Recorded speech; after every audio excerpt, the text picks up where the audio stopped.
Thank you very much.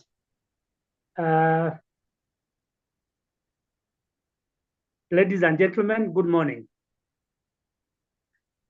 Welcome to today's training, which we have been anticipating. And I want to believe that you are okay wherever you are, and that you will give us some good listening, and that this session will start and end well. Today's topic is fundamentals of human resource auditing and techniques. We are going to take about 3 hours starting now. That means that we shall be ending at about 12:07. Having said that, I want us to go to the content of our presentation today. And there are about 6 key subtopics that we are going to cover today, starting with an introduction to HR auditing, which gives an overview of what HR auditing is, how it is done, and where it can be done and who can do it. Our second subheading will be the stakeholders in HR auditing. HR auditing is not a one person or department show, but it is a multi-stakeholder process where we shall be looking at the various internal stakeholders who will help in this process of HR auditing. Thirdly, we shall have a look at the HR audit techniques. There are quite a number, as I will demonstrate, which will help us to come up with a very good audit report and also enable us to deliver on our mandate as HR managers. The fourth aspect is data collection. As it were, HR audit relies on data, and therefore, as we do the audit, there will be need for a lot of data. Data related to various aspects of HR, and also data related to external sources, especially when we are doing benchmarking. The second last aspect, which we shall be covering today, are the common challenges in HR auditing. This process is not devoid of any challenges. There are quite a number of them, but they are surmountable. We will be looking at a number of these challenges and how the HR managers can address them so that the HR audit process becomes a success. And lastly, we shall be looking at the significance of HR auditing on the understanding that this process is going to help organizations succeed in their attainment of corporate objectives and strategies. So with that scope of our study, we will move to the next part, which is the introduction, as I have indicated in the scope. In this introduction, I have given a brief definition of HR auditing and also the purpose of conducting this audit. To begin with, I have defined HR auditing as a process of assessing the effectiveness, efficiency, and compliance of HR policies, practices, and procedures. I will be focusing on the highlighted points for purposes of illustration. So when we say evaluating or assessing the effectiveness, we are looking at the outcomes and outputs of HR processes, procedures, and practices. So when you talk of effectiveness, it is the results that HR managers or department produces. There are quite a number of results that the HR department intends to produce for it to be said to be effective. Number one is customer service delivery. We are all aware that we exist to deliver services to both internal and external customers. So one of the measures of effectiveness is customer service. The other one is profit generation, especially for organizations that are in private business, or in some cases, some public entities. So profit making is as a result of the effectiveness of the HR function. Another element of effectiveness is revenue generation. That any organization, be it private or public, intends to generate revenue for it to survive. So as we look at HR auditing, we are looking at how effective the HR policies, procedures, and practices help to produce the intended results. Another key aspect I've highlighted is efficiency. Efficiency has to do with utilization of resources. There are three types of resources, broadly speaking, which can be used by HR managers or organizations. Number one is finance. Number two is human resources or people. And then number three is physical resources. These resources should be used optimally.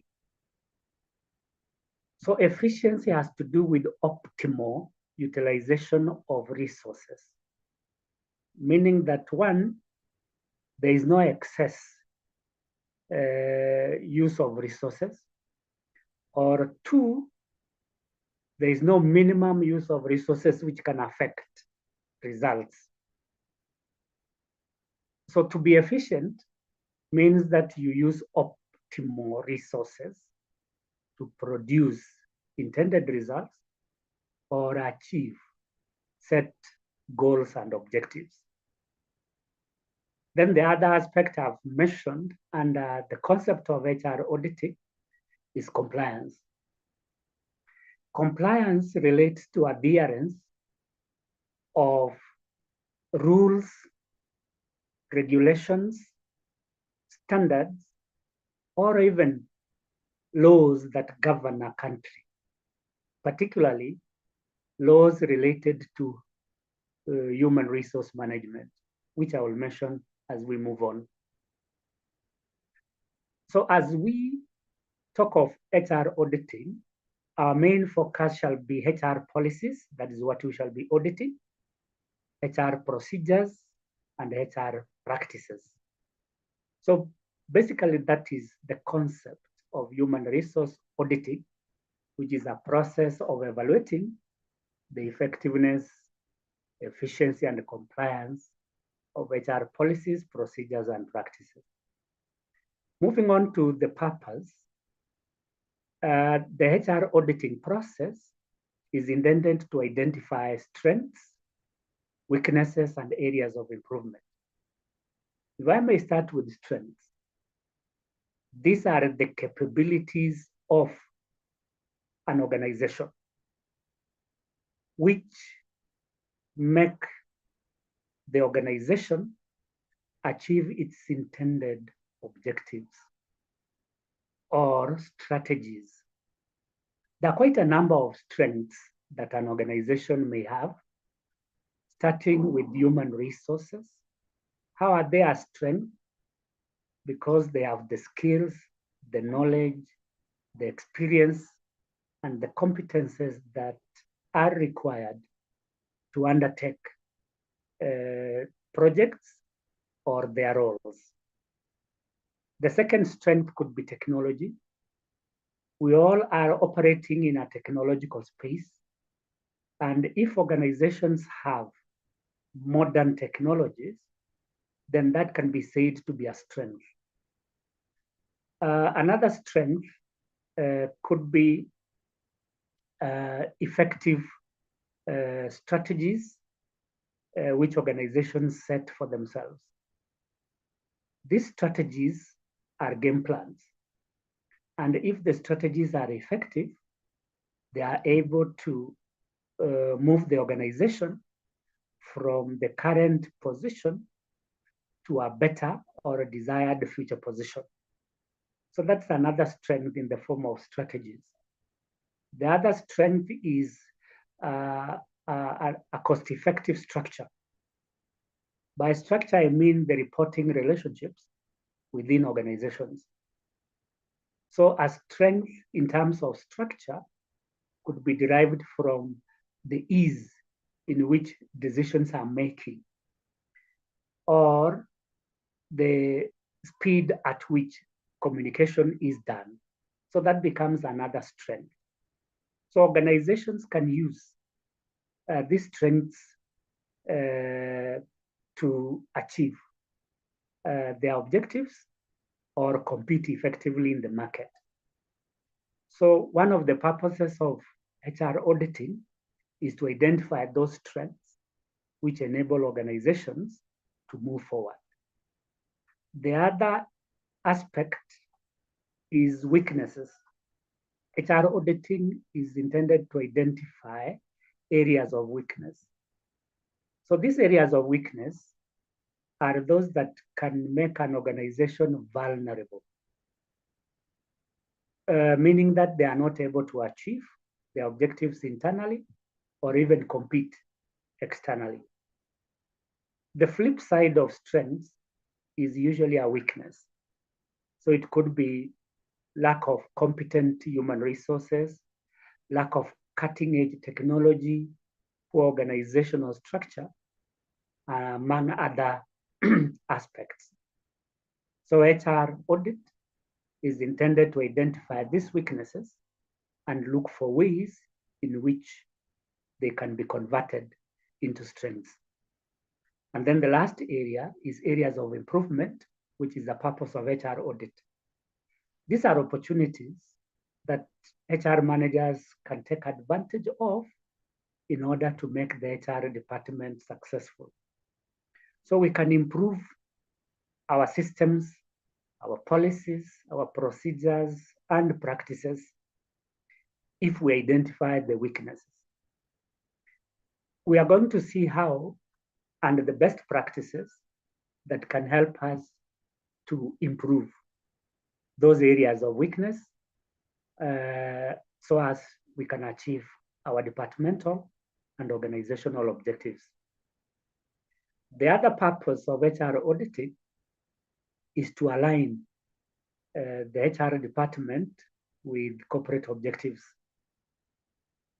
It should always be the intention of HR managers to ensure that the policies, procedures, and practices are in tandem with the corporate objectives. When this is not the case, there is what they call strategic drift. That whatever we do as HR managers may not help the organization to achieve its objectives, meaning that the organization might be heading to the wrong direction, hence the drift. Towards the end of this presentation, I will give a detailed analysis of the benefits or importance of HR auditing so that we can have a clear understanding of its role in our organizations. Moving on, I want to look at the need for HR audit. Why has HR auditing become so significant in an organization that we can't do without it? We all agree that we operate in a changing environment, call it dynamic, and therefore organizations have to adapt and develop agile systems which will enable them achieve their objectives. So one of the factors that have led to the need for HR auditing is regulatory compliance. Taking the case of our Kenyan environment, in the last 2 or so years, there have been quite a number of changes in our labor laws, which we are all aware of. I can mention 2. One is the NSSF Act, and 2 is the NHIF Act, which has now changed to SHA. If we want to ensure that HR complies with these labor laws, then we have to audit our systems and ensure that they are aligned with the government regulations. Shortly, I will be talking about the consequences of non-compliance with the regulatory requirements. So it is important for HR managers to do auditing of their systems to ensure compliance. The other need for HR audit is risk management. There are many risks around us, which may be strategic risks, market risks, financial risks, or environmental risks. Specifically to HR, I've given 2 types of risks: discrimination and harassment. These are offenses that people can commit and can dent the image of an organization. So discrimination and harassment are risks. Why are they risks? Because 1, there could be legal processes initiated by the people affected, especially discrimination and harassment. These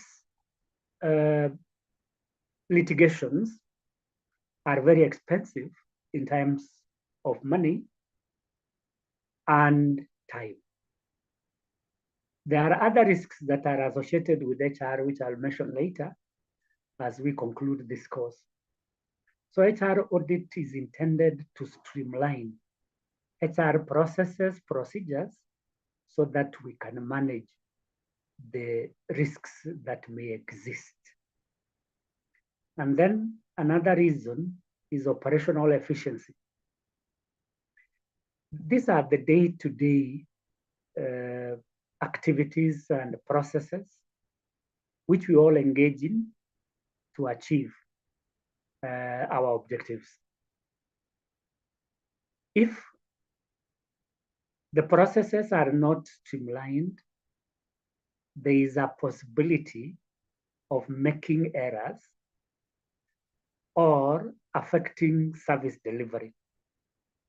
So through HR auditing, we are able to improve productivity and reduce unnecessary costs because we are aware of the touch points in service delivery and customer experience. So HR audit helps to identify inefficiencies in our operational systems so that we can always have continual improvement.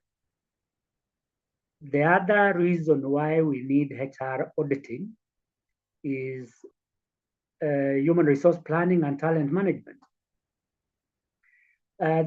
This is basically a forecast of future human resource requirements and how they will be met.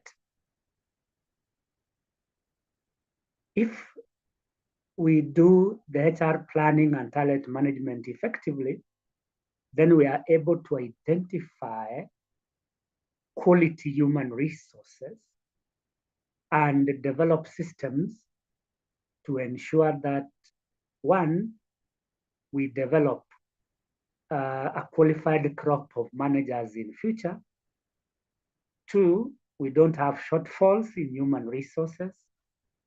Or three, we are able to compete with other players in the market.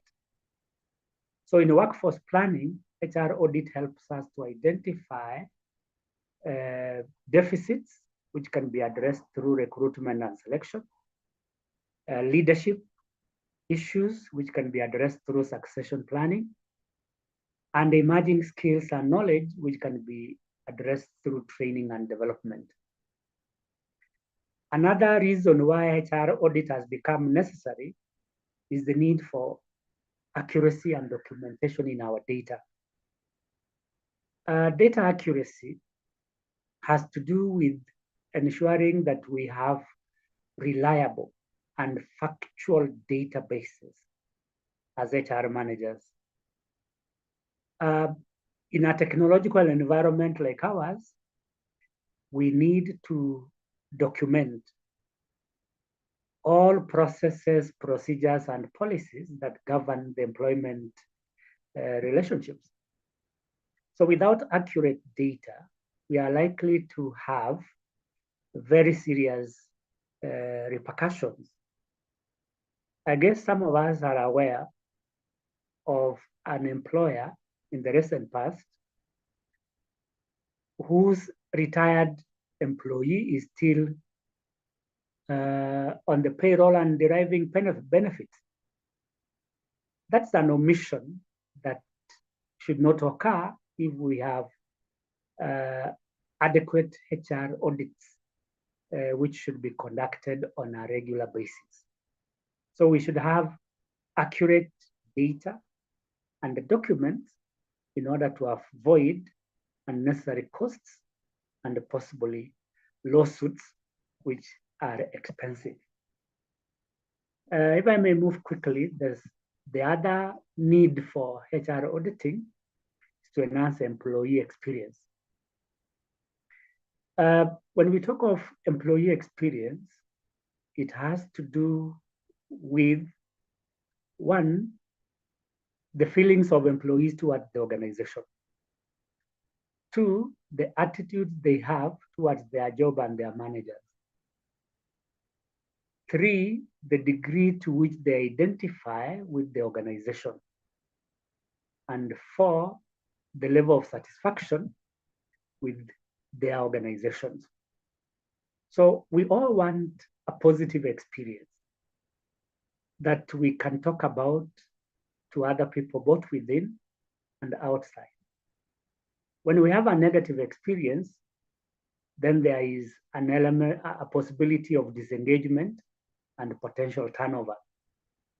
So through HR auditing, we are able to identify employee engagement issues and look for ways of improving our retention rate and workforce satisfaction.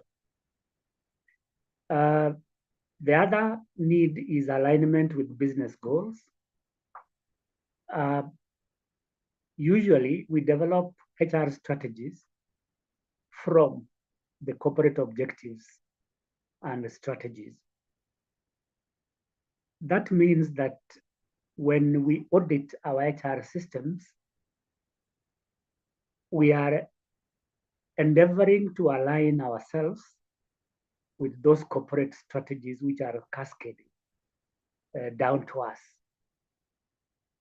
So we audit policies, particularly those related to human resources, like recruitment and selection, training and development, performance management, reward and compensation, among others. So if these are aligned, then chances of succeeding as HR managers are very high. So we audit all those policies to ensure that they are aligned to the corporate or business goals. So by alignment, we are saying that they are in tandem with those goals, and therefore there is no drift. The other need is performance evaluation and accountability. That as HR managers, we are accountable for what is going on in our departments, and therefore anything that goes wrong there, we are answerable. By doing HR audit, we are able to assess the performance of individuals and the performance of the organization. And if there are any improvements to be made, then we take adequate measures so as to reduce the negative impacts on our systems and also ensure continuous improvement in policy.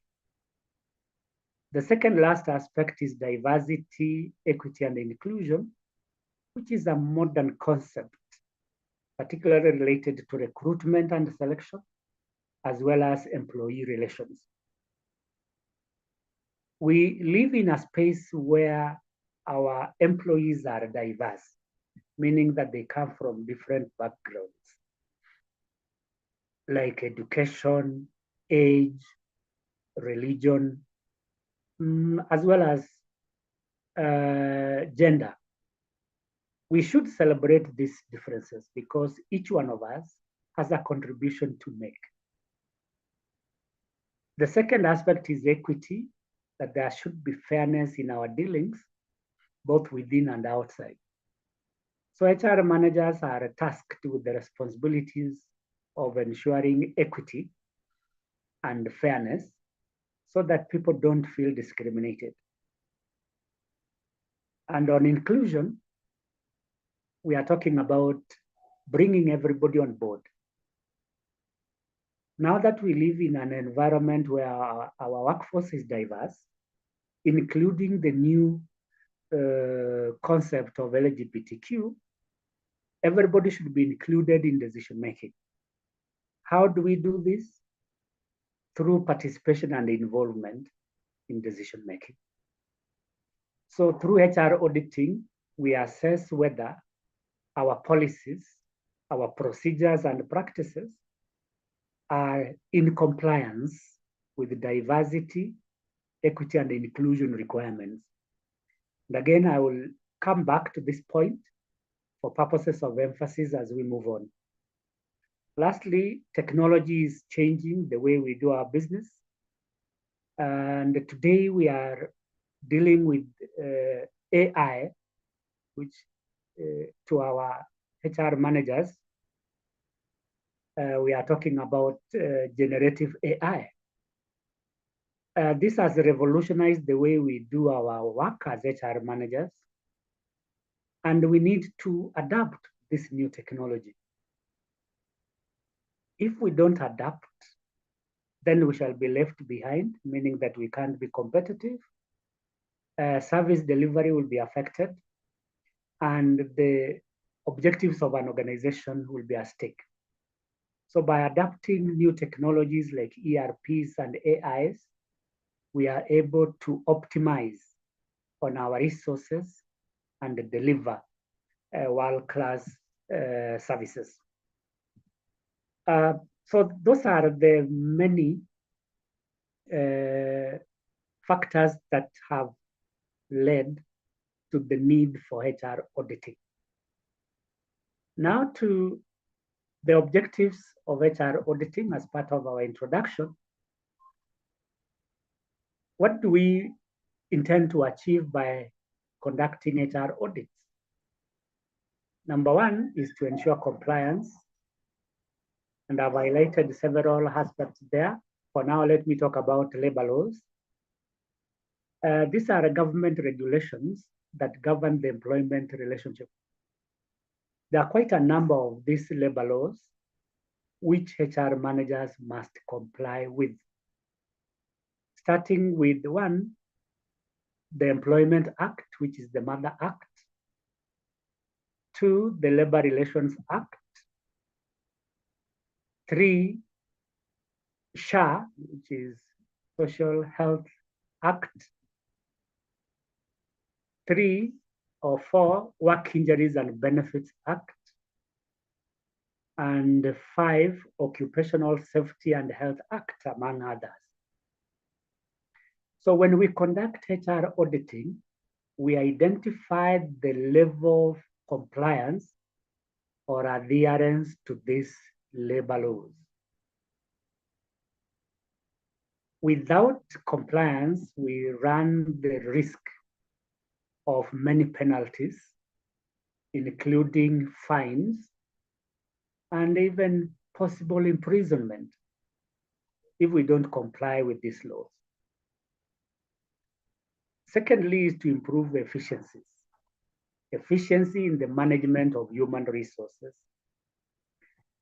I've mentioned efficiency before, that this has to do with the utilization of resources. If we are inefficient, then there are 3 or 4 things that are happening. 1, we have excessive labor force, that is inefficiency. 2, we are using a lot of money or financial resources to achieve results, that is inefficiency. 3, we are using more physical resources than required.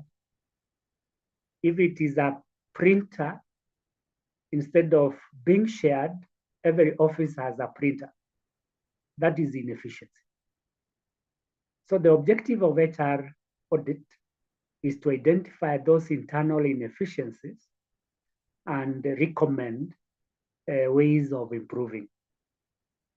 Number 3 is to reduce or mitigate risks.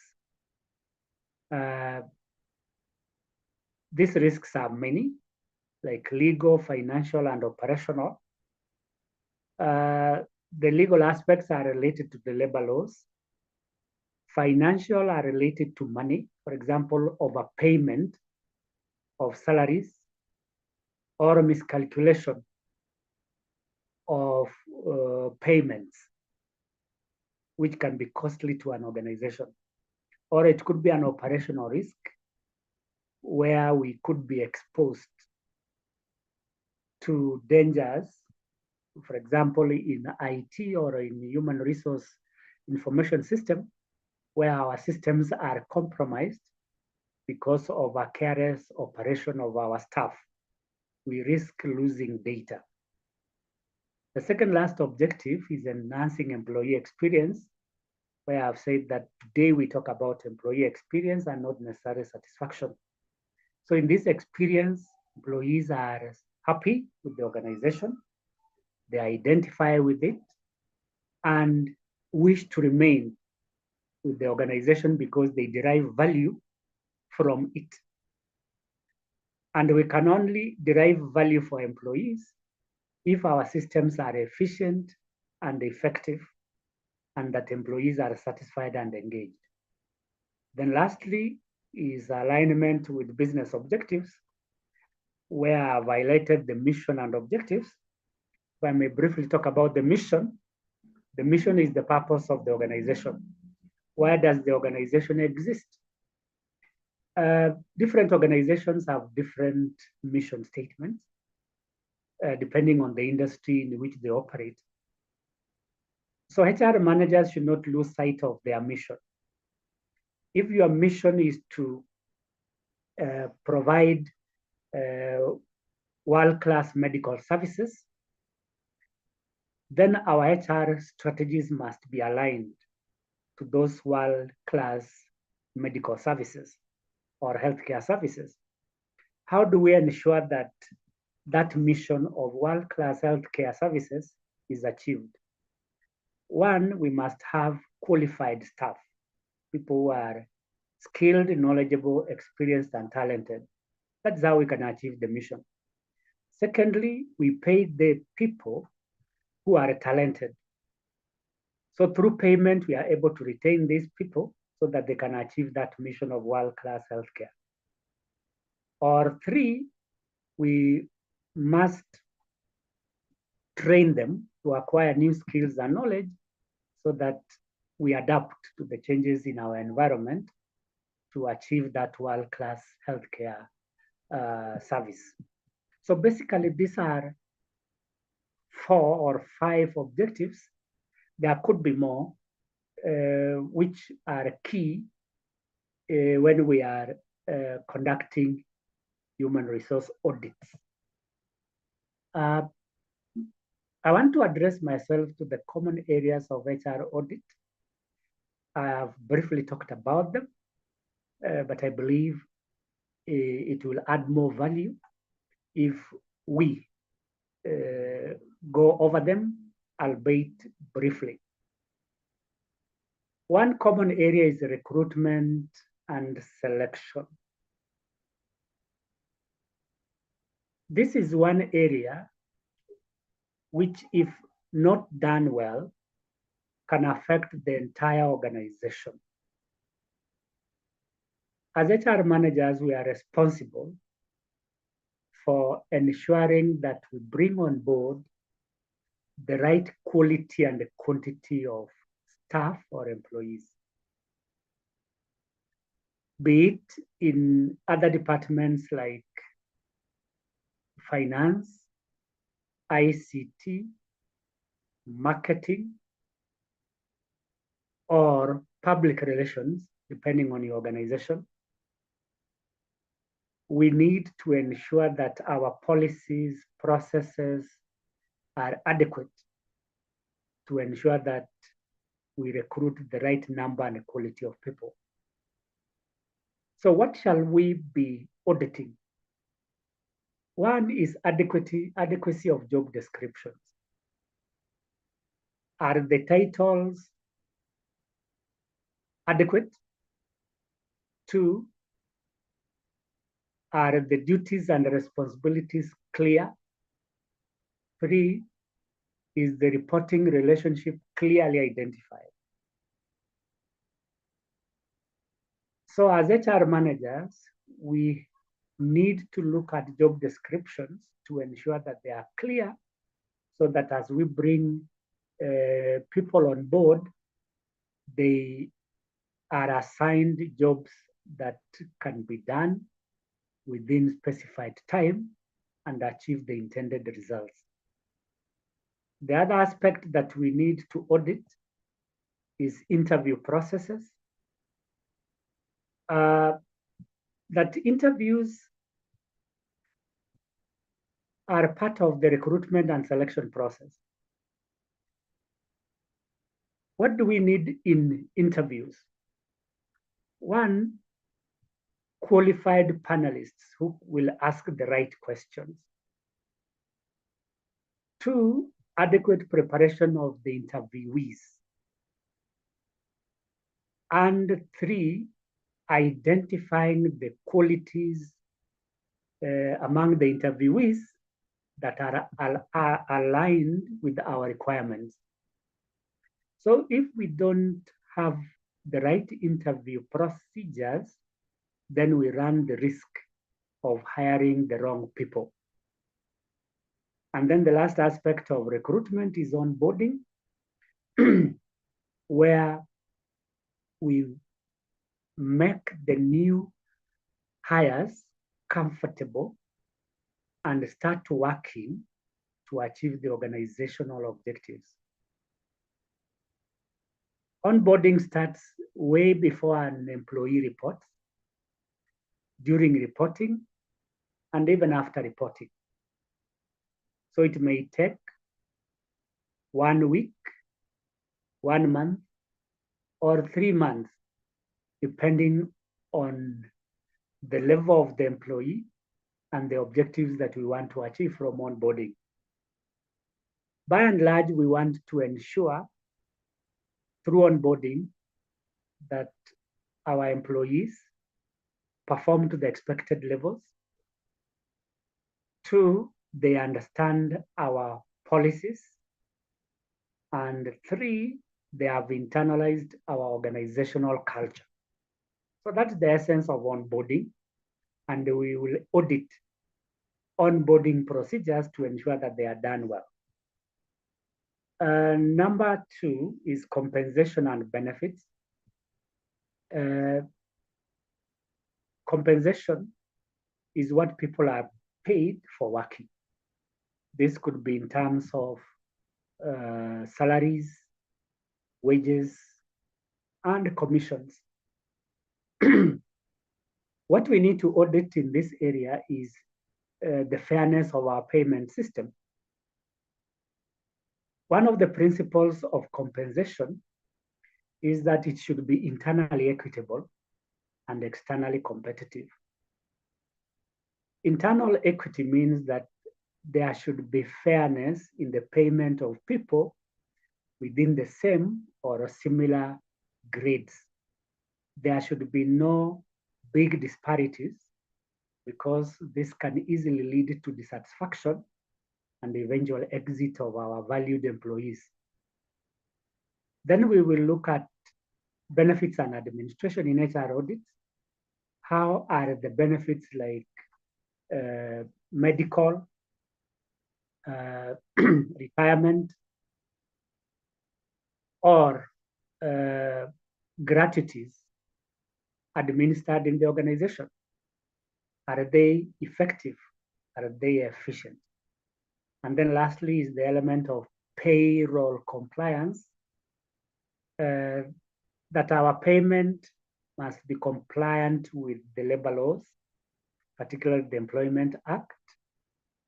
Though with the new legislations, the 1/3 requirement in the payroll of people may have been distorted, but I am sure we make effort to ensure that we are compliant with those payrolls, especially with statutory deductions.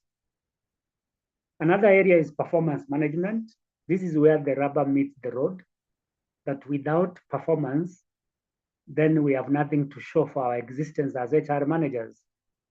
So what we need to audit is appraisal systems. There are many, such as self-appraisal, peer appraisal, downward appraisal, upward appraisal, or 360-degree appraisal. Whichever system you adopt, as long as it achieves the objective, that is well and good. But we need to assess or audit their effectiveness. Are they helping us to achieve the objectives that we want? Feedback mechanism is one of the other aspects we audit in performance, that we need to know how well or poorly our employees or departments are doing. With this feedback, we are able to make informed decisions. So we will audit the feedback mechanisms, either in the form of reports or in the form of daily reports, so that we are always keeping track of what is going on. And the other aspect is goal setting, that not one, but among the key elements of performance management is setting clear, attainable, and time-bound objectives or goals. Without this, then the performance management system cannot achieve its results.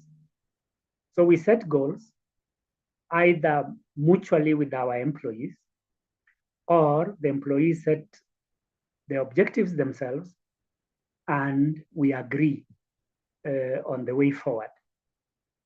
The other aspect is employee relations. This has to do with the relationship between the employer and the employee. The employer is the organization or the manager, and the employee is the worker who is delivering services. So what do we look for in HR audit in relation to employee relations? One is grievance handling. These are complaints. Employees complain about many things. So what are the procedures for employee for grievance handling? And I believe that there is a policy that relates to grievance handling. Workplace culture, these are the values, the norms, and the belief systems. Speaking of values, what is this that the organization considers to be very important for its success? Remember, we said that HR audit is to ensure organizational success. So what are the elements of culture which can make an organization successful? These are the values. 1, professionalism. 2, honesty and integrity. 3, transparency. 4, innovation. And 5, customer care. In relation to employee relations, if you value your employees, then we should involve them in decision making and promote teamwork. So a culture of teamwork, a culture of cooperation, a culture of respect is most likely to promote good employee-employer relations. I've already talked about diversity. These are our differences, which we should be celebrating. That if we are diverse in our composition in organizations, we should tap into the competencies, abilities, and talents of the diverse workforce. And we celebrate this. The other common area is training and development. This is about acquiring new skills and knowledge, either to improve performance or to prepare people for future leadership positions. So what do we audit in training and development? 1 is the learning programs and the career development opportunities. So we look at the effectiveness of this, like learning programs. How effective are they? We look at 1, training needs analysis or assessment. 2, program design. 3, program development. 4, program implementation. And 5, program review. So are these key elements of learning in place? If not, then training interventions may not achieve their objectives. On career, we are preparing people for future positions, and we can prepare people's careers through training and development. In cases where we don't have immediate candidates to take over positions of people who leave, we can do accelerated career or leadership development programs so that we shorten the period of development so as to prepare the person for taking over from those people who leave.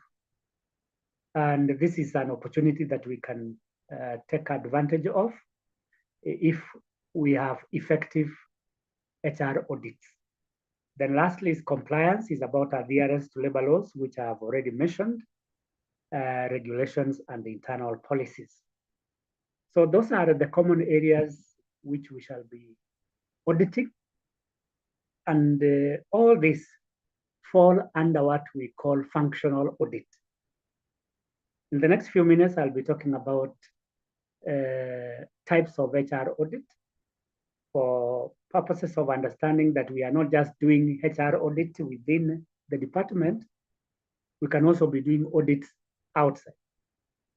And these are the areas. 1 is compliance, which focuses on labor laws and regulations, including external industry standards. For example, those of us who have trained with Kenya Bureau of Standards, especially ISO 9001, we know the requirements of having a quality human resource function. That is an industry standard that we can adopt in order to improve our services. So as we do internal HR audits, we can look at the external standards, particularly from Kenya Bureau of Standards, and determine how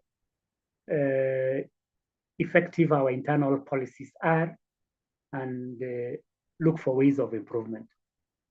So that is compliance audit. Another type is strategic audit. We are looking at strategic audit in two ways. One, the corporate strategies, and two, the HR strategies.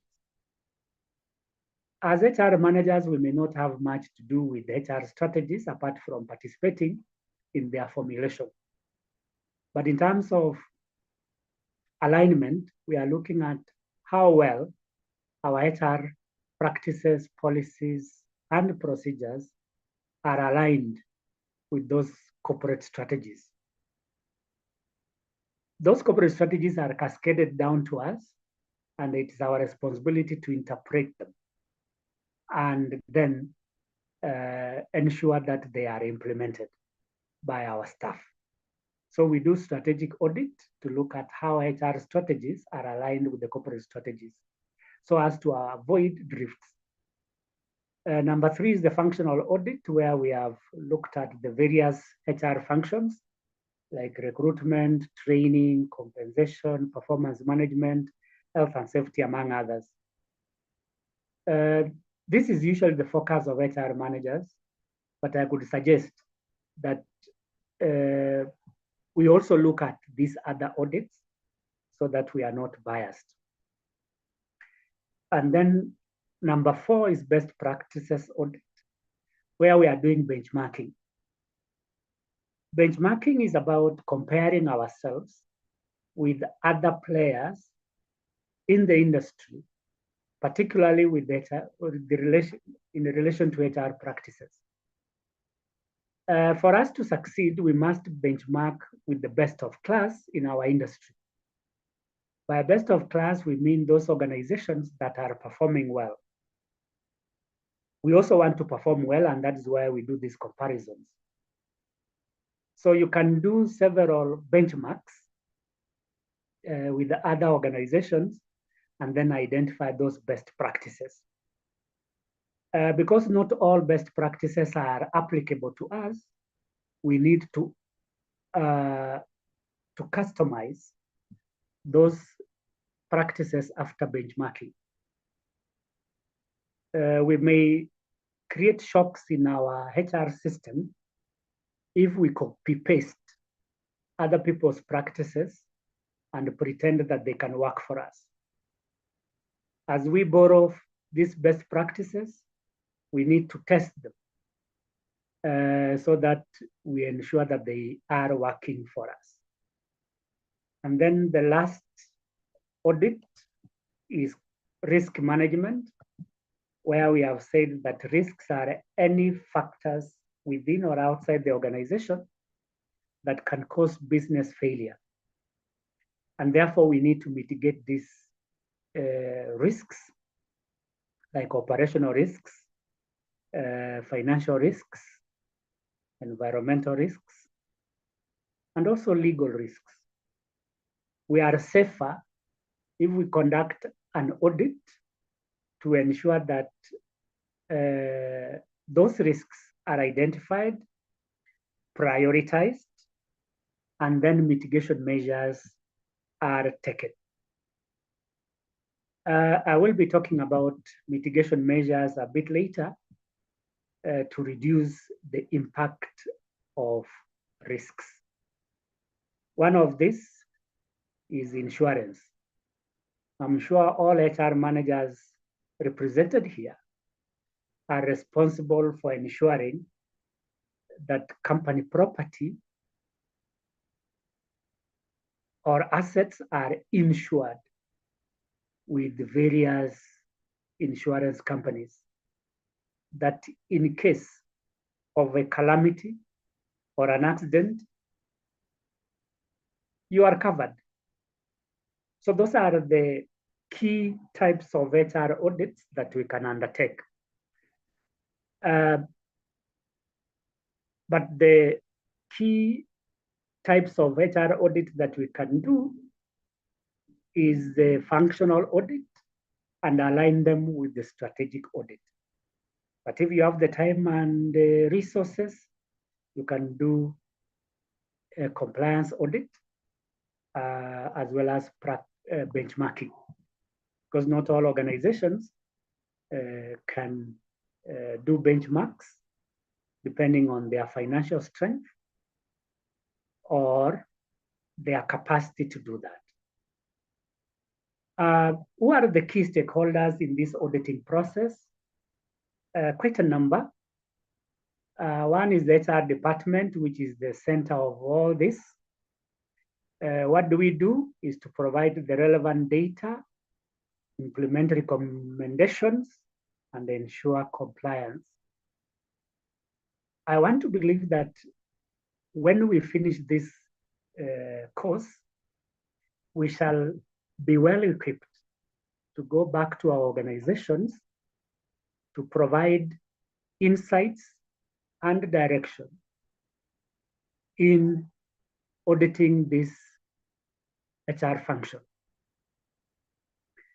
For a long time, most HR managers have depended on external audits, particularly those in government depend on the Office of the Auditor General to come and audit our systems. As part of our internal audits, we are encouraged to embrace this process so that as the external auditors come, there are very few or no queries to be raised. And that will be an indication of a successful HR department. Another stakeholder is the senior leadership, which must always be brought into the loop from the very beginning. Why so? Because they approve allocation of resources, they formulate policies, and also they direct the organization toward business goals.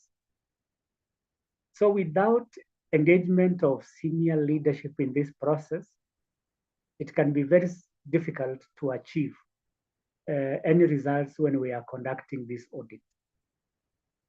The other stakeholder is the legal and the compliance teams. In some organizations, we have legal officers who represent the organization in case there are lawsuits or advise the organization on compliance issues. In the absence of a legal office, we can develop or create a compliance team or a committee which helps to, one, monitor on a regular basis the implementation of the HR activities. Two, identify gaps. And three, make recommendations for improvement. So this team is very important because they come with expertise. And with this expertise, we are well advised on the way forward so that we don't violate the labor laws or run into risks. The other stakeholder is employees. And as it were, employees are the most important asset of any organization. Why do we call them an asset? Because they bring value. Which value? I can mention three. One, innovation. Two, customer service. And three, new experiences. So when we conduct HR auditing, we should bring on board all the employees by way of communicating to them the objectives of the audit, picking representatives from various departments to participate in this process, perhaps through committees, and also ensuring that they don't resist by engaging them on a regular basis. So employees will help us to get feedback on how well we are doing in the HR function, share their experiences on what has worked, what does not work, and also suggest areas of improvement, either in the functional, strategic, or legal compliance with the other aspects of compliance. The second last stakeholder is managers and supervisors. Somebody may ask, what is the difference between senior leadership and managers? There is a difference because in terms of scope of operation, the leaders oversee the whole organization. And then they cascade their strategies and policies to managers who also cascade to their supervisors. So these managers are important. We should engage them from the beginning so that they can offer their insights, implement changes, and address any challenges that may be facing their teams. The managers will come in handy for purposes of planning, organizing, directing, and controlling the implementation of the audit process. Then lastly is the internal audit team. I want to believe that our organizations have internal auditors. For a long time, internal auditors looked at the financial aspect of the organization and much less on the HR processes and policies. Now that we have expanded the mandate of internal audit teams, they should be looped into this process so that they can provide their insights on quality aspects related to processes, procedures, and policies. So basically, those are the 6 key stakeholders in this process, and we should always have them in mind, because the moment anyone is omitted from this process, there are likely to be 3 consequences. 1, non-cooperation in the implementation, which means resistance. 2, poor performance, because they will develop attitudes that they were not involved. And 3, potential turnover, meaning that we might lose those top talents, which we always want to retain. I want to finish by looking at the remaining stakeholders, that is external auditors or consultants. As I have mentioned earlier, external auditors include Office of the Auditor General. If not, you can have private consultants who will come and look at your systems and make objective recommendations on how you can improve. Unions, we all know that unions are very powerful, both in private and the public sector. They can make this process succeed or fail. We need to, because this is a very important process, we need to engage them, especially the union representatives, so that 1, they own this process, 2, they evangelize the benefits of this process, and 3, reduce unnecessary litigations or lawsuits because of non-involvement. And then lastly, regulatory bodies. As HR managers, we know that our functions are fairly regulated. There are several of these regulatory bodies. For example, NEMA, which is concerned with the environment.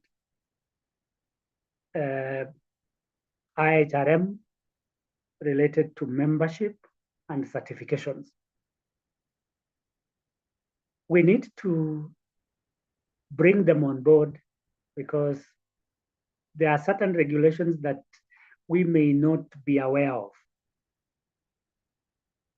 Others, like Office of the Data Protection Commission, that is ODPC, may also be brought on board because data is very sensitive, and I'm inviting you to come to our training starting on 3rd of March up to 7th, so that we can have a discussion on data protection in Kenya, where the Office of the ODPC comes in.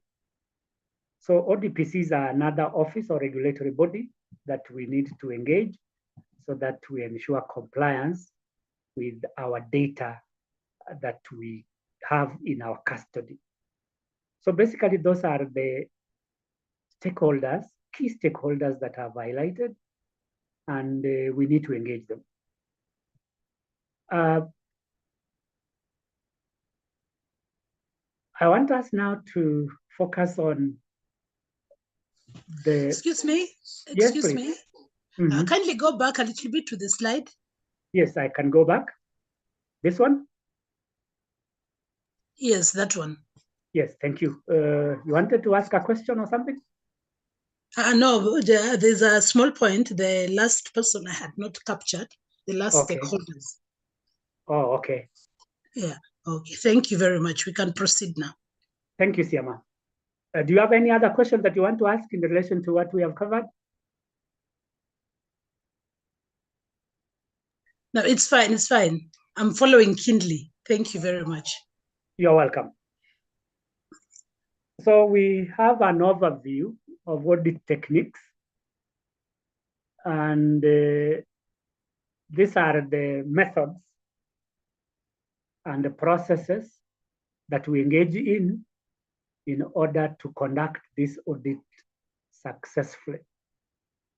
I have classified the techniques into two broad categories. One is the quantitative, which is numerical, and the other one is the qualitative, which is textual.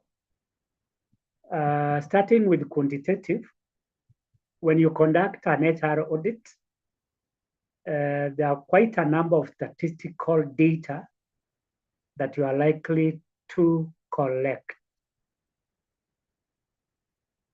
some of which I have highlighted, and I will talk about them in the next few minutes. One is the turnover rate. This is the rate at which, or speed at which, employees join and leave the organization, which is unhealthy for an organization. High turnover rates indicate that we are not doing very well as HR managers. Secondly is the employee satisfaction index or indices, where we are measuring the level of satisfaction of employees in our organization. We know that dissatisfied employees are not performers. They will always look for every opportunity to leave the organization.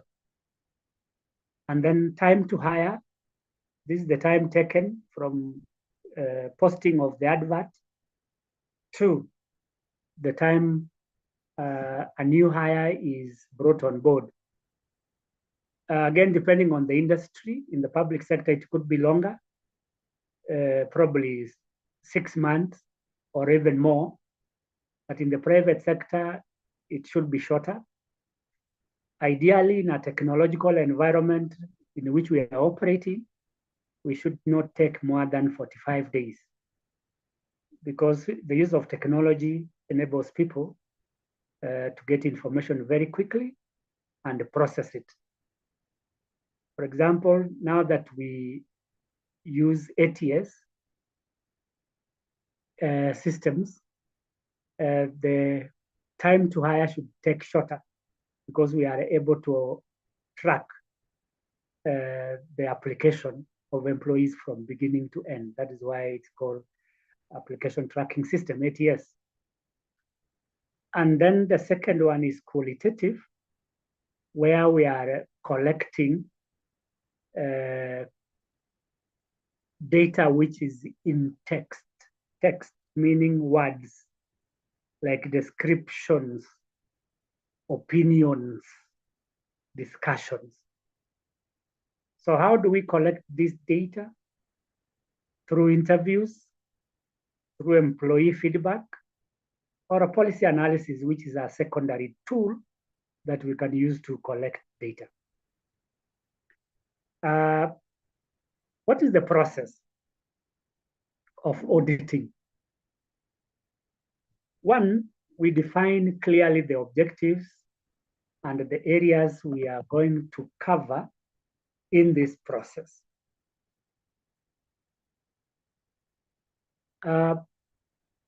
Allow me to briefly talk about objectives for purposes of clarity and understanding. The principle of SMART applies in the definition of these objectives. SMART. That means specific, measurable, attainable, realistic, and time-bound. So when we set out to conduct an HR audit, we must be specific in defining our objectives. Depending on the type of audit that you are going to conduct, allow me to use functional audit as an element of specificity. Recruitment and selection. So what do we want to achieve, or which objective do we want to attain by auditing recruitment and selection? I can mention one: to attract and retain talent in the organization for the next 5 years. To attract and retain talent. So that's the objective of auditing recruitment and selection. The other area is training and development to equip employees with emerging skills and knowledge to improve their performance. So we are specific in terms of skills and knowledge, and then we specify which skills are these. Technological skills, if we are to train people in technology. Then for measurable, we are looking at a statistic that we can use to determine whether we are attaining the objective. This means identifying a KPI, a key performance indicator. So for recruitment and selection, what could be the indicator or a key performance indicator? I can mention one, the number of qualified staff recruited in the last 1 year. Quality, the number, that is a measure. And you can determine the number by conducting a survey on the level of acceptance of the new recruits, the number of complaints about the new recruits. So if they have not been accepted, or if they are not performing well, then that is an indication that recruitment and selection did not achieve its objective. Another aspect which I've mentioned is attainable. That the objective that we are setting for ourselves should be achievable or attainable.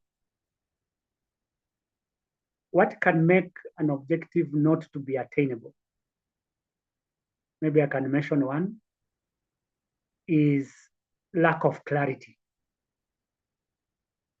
that if the objective is too broad and is not clear, then it's not very easy for it to be attained because it's ambiguous. Another aspect is R. I'm addressing SMART, S-M-A-R-T. R stands for realistic, meaning that the resources available should support its attainment. Again, going to recruitment and selection, we look at our budget and establish whether this budget is enough to recruit the number of people that we intend to recruit based on our human resource plan. So without adequate budget, then that objective is not realistic. Then lastly is T, which is time bound, that the objective should be achieved within the timeline. If the timeline for recruitment and selection is 3 weeks, is that possible? Yes, it is possible. And that is why we need to set objectives that are time bound. There's a specific beginning and end period for attaining that objective. The second step in the audit process is collecting data. This is gathering all the relevant data, both within and outside, which can be used for analysis.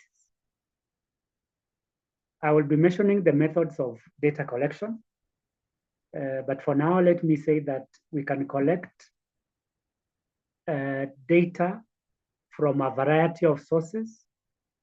1, documents, 2, policies, and 3, employee records. Step 3 is evaluate the practices. These practices are assessed or analyzed based on the data collected. What do we do in this step? Is to compare the current practices against the legal requirements and best practices in the industry. Remember, we said that there is an element of benchmarking where we can borrow best practices from the industry. So from these comparisons, we can give an analysis of whether or not we are doing well in our HR policies, processes, and practices.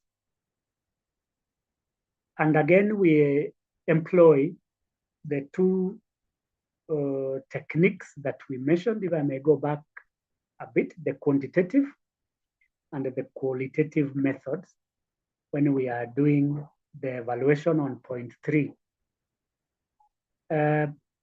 So this data will help us to identify gaps in step 4. These are areas in which we are non-compliant or there are inefficiencies. The gaps can be very costly.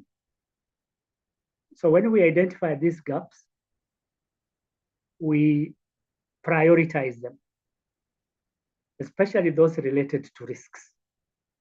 It could be legal or financial risks. So those are gaps.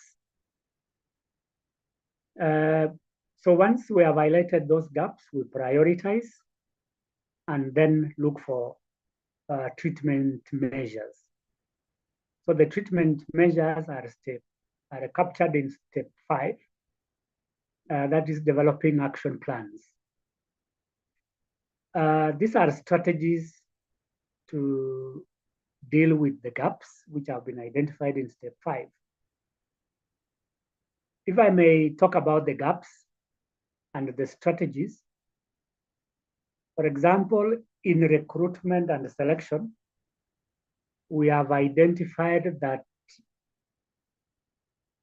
the processes of recruitment are not adequate, which lead to hiring of unqualified people. That is a gap. So what strategy or what can be done to rectify this is to streamline the recruitment and selection process. By streamlining, I mean making it clear, precise, shorter if need be,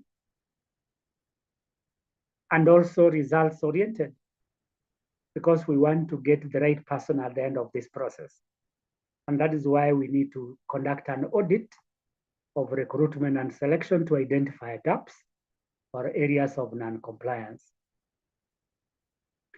Another area where we can identify gaps is training and development, where we might identify gaps like lack of evaluation of training programs or lack of reports on the training interventions that have been implemented. Or it could be lack of training and training needs analysis.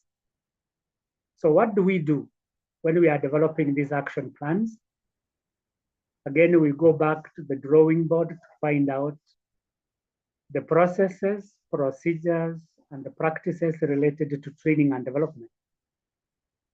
For example, training needs analysis, we make sure that it is there. The designing the training programs, planning for our year, developing training materials, implementing the training programs, and evaluating the training, the effectiveness of the training. So those action plans will help to address those gaps. And then implementation of the changes. The strategies that have been identified or action plans are the changes that we want to execute. So what do we do in implementation? One is to assign duties. Who will be responsible for the action plans? Number two, allocate resources. What resources are required to implement those plans that we have identified and selected? And three, monitoring progress. That through monitoring, we are able to identify deviations early enough so that we don't firefight at the end of the implementation. So implementing changes is not just asking people to start working, but there is a whole process that is involved. And everybody should be brought on board. Where there is need for training, we train so that the implementation is done well. Any support that is required should also be given by all stakeholders so that the implementation is a success. Usually, the implementation part is what remains a challenge to many organizations, because you might develop very good action plans in step 5, but the execution becomes a problem. If it's poorly executed, then we may have wasted resources, energy, and effort in implementing this process. And then lastly is reporting of findings. Who is responsible for reporting? It is the HR manager. And that is the reason why we are here, to address ourselves to the concept of HR auditing, the process of this audit. And at the end of this process, we write a report which should be shared among the key stakeholders, particularly the leadership of the organization. Why reporting? It will help us to identify our strengths and weaknesses, as well as opportunities and threats. Where there are strengths, we maintain. Where there are weaknesses, we improve. Where there are opportunities, we take advantage of them. Where there are threats, we take measures to mitigate them. So that is the process of HR audit. I want to believe that we are clear on this process. Unless someone has a question, I propose that we move to the next step.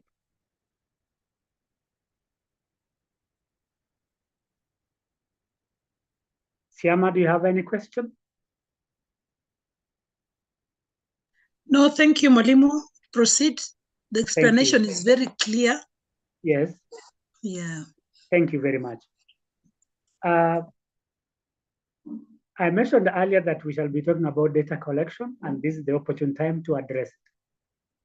It's about gathering relevant, accurate, and up-to-date data, up-to-date. Those are the qualities of data. Relevant, because it helps to achieve an objective or solve a problem. Accurate, because it's factual, not based on rumors. And that it is usable, because we want to use this data in our HR audit. So what are the ways or methods in which we can collect this data? One is surveys or questionnaires. Some people use this interchangeably. Some say they are different. Surveys are broader in nature compared to questionnaires. They may cover several aspects, and they may include both open and closed-ended questions. Questionnaires can also be the same, but to collect quantitative data, we can use structured questionnaires, the ones that have alternative choices from which the respondents can pick the most suitable answer. So these questionnaires help to gather both quantitative and qualitative data. We should be careful when we are designing these questionnaires in terms of content, 2, in terms of language, and 3, in terms of length. When you talk of content, this is the scope or the coverage of the questionnaire. What are you going to cover? If the questionnaire does not cover all the areas, then we might end up with reports that are not complete. So we should think about the content or scope, ensuring that we cover all the areas. And by all the areas, I mean the functional areas of HR audit, like recruitment and selection, training and development, performance management, compensation and benefits, as well as employee relations and health and safety. So the questionnaire should cover all those areas. I've also mentioned another consideration, that is the length. How long should the questionnaire be? If a questionnaire is very long, then it might discourage employees from filling it. And again, it should not be too short because it might compromise the quality and the comprehensiveness of the data that you have collected. And another consideration is the language that you use. Let it be simple, clear, and precise. Don't use jargon language, which other employees in other departments may not understand. I know every department has its own jargon, and there is a temptation for somebody in HR to design a questionnaire that has a lot of HR jargon. We should simplify the questionnaire as possible so that to promote understanding and also get the right responses. Another method is interviews and focus groups. Interviews are a very common way or method of collecting data. Usually an interview is an exchange of questions and answers between an interviewer and the interviewee. This exchange is based on a checklist of questions.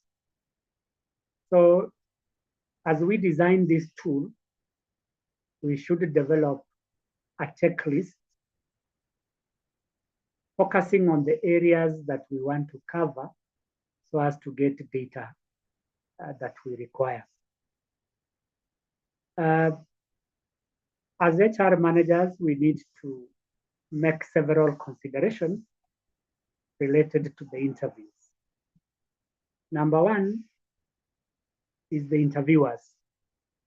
Are they qualified to conduct the interview? Number two is the location of the interview.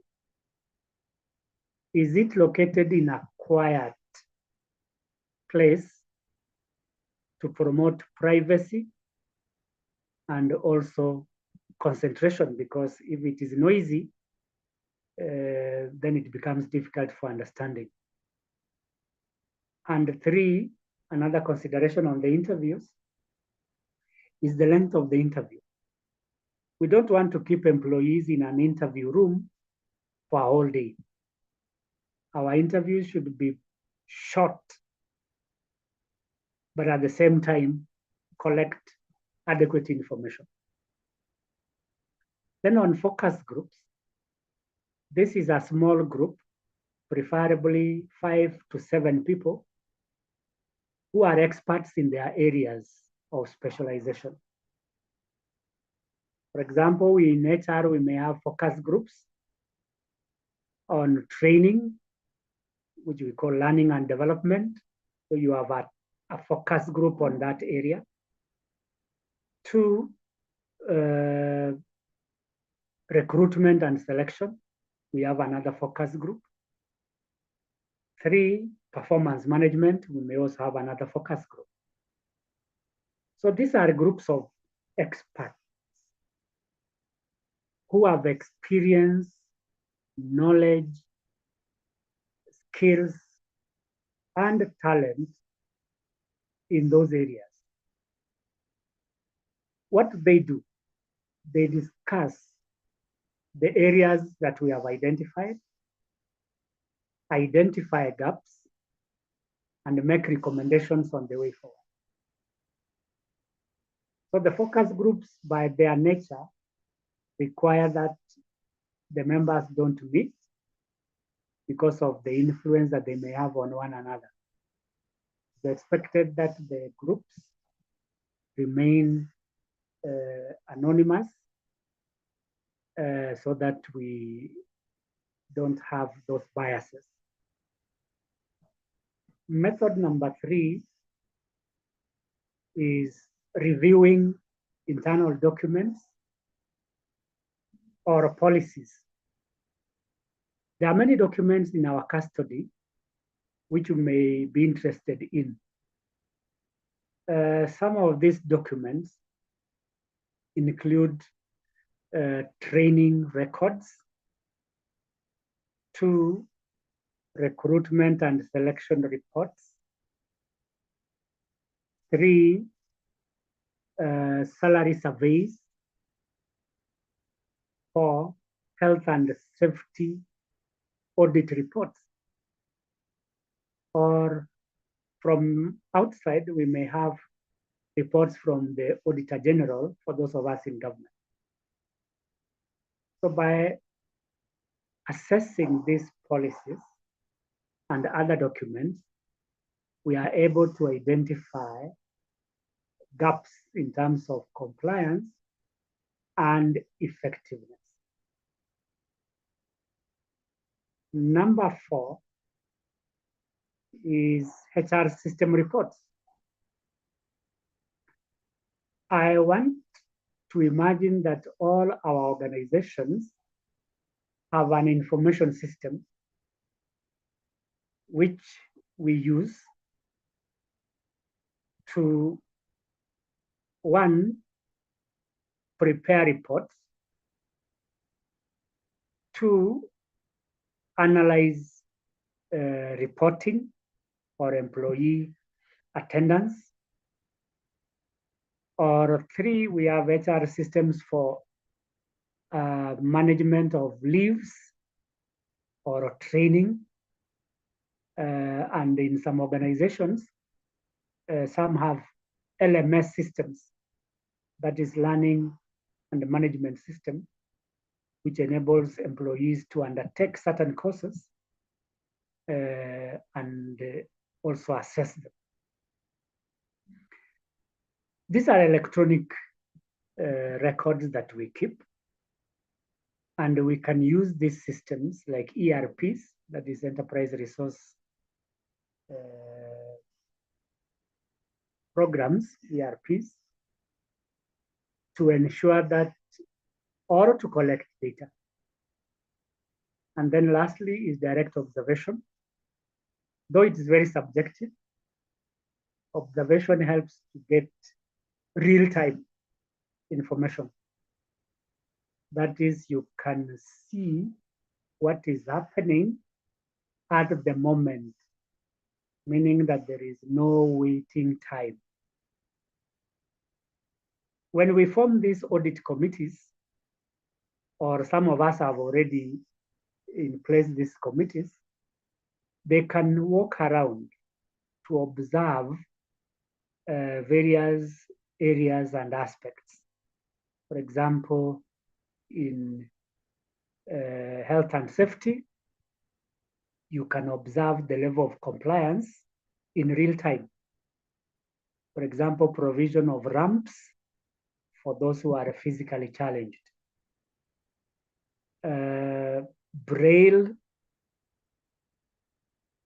or the level of cleanliness in the organization. Those are observable things. For those things that we cannot easily observe, like a process, we can only rely on documents. So observation is another method that we can use to collect data. One requirement for this observation is to develop an observation checklist. For example, you want to find out or collect information about compensation and benefits.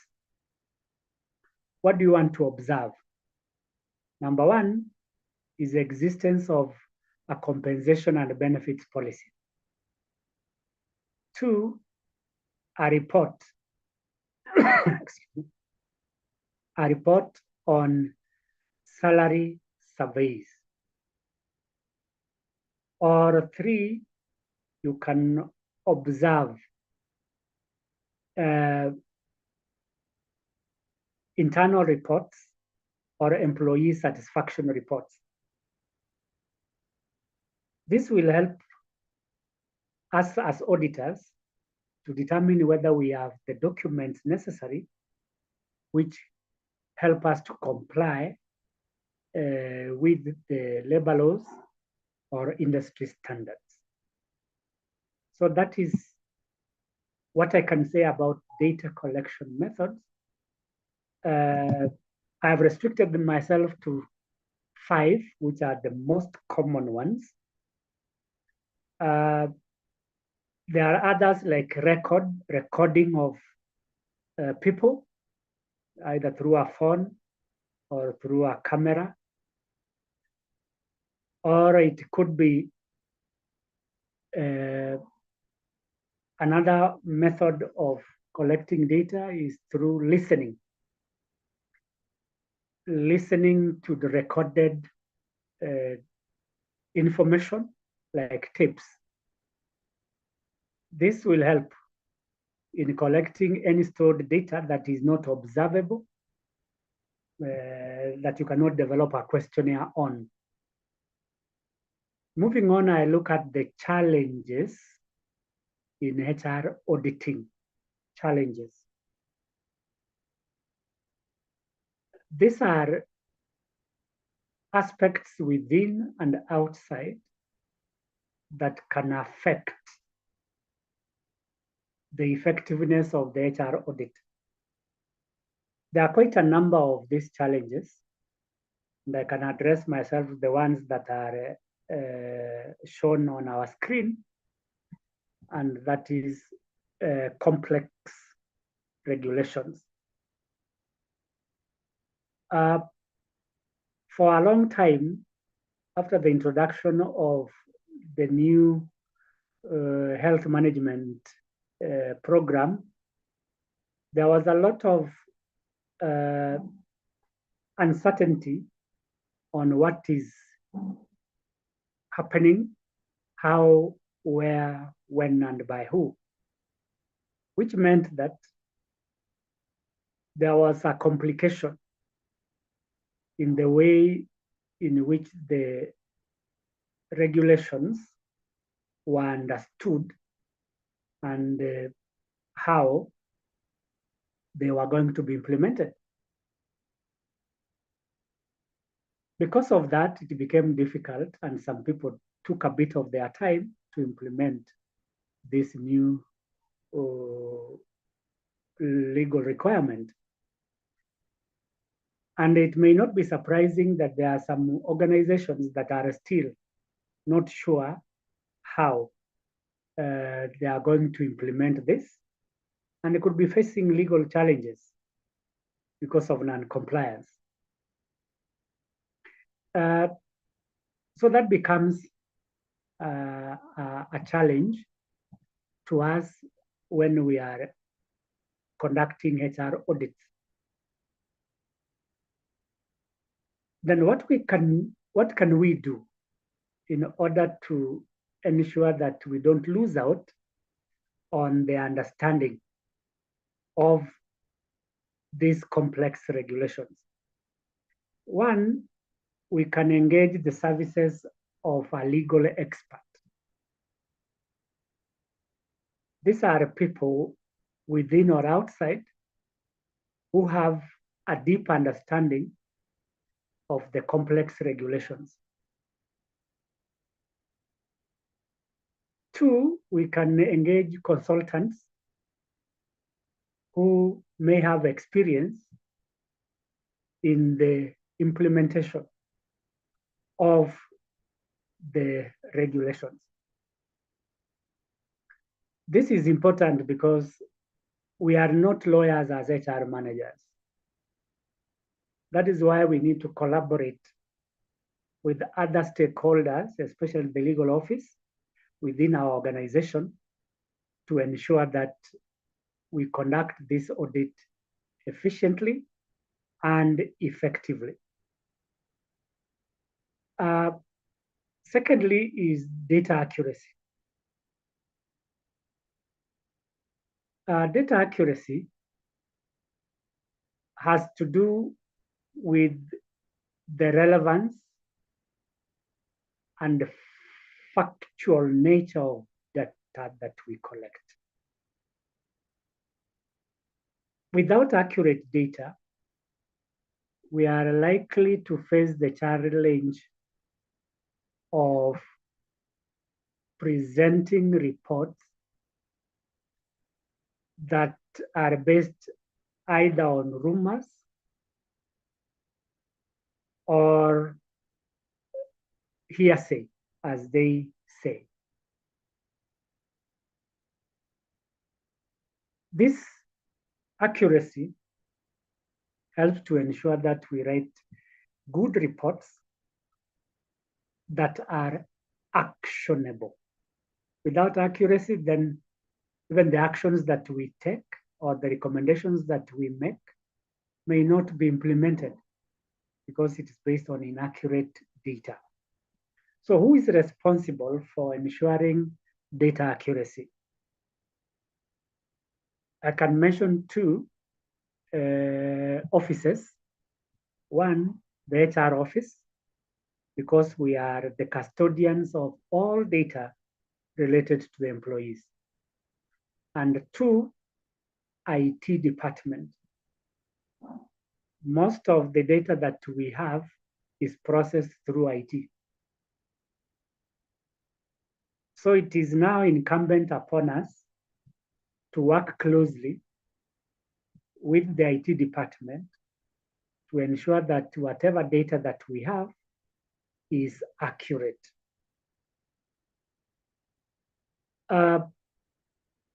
The other challenge is resources. I've mentioned before that there are three resources that may pose a challenge. That is financial, human, and physical resources.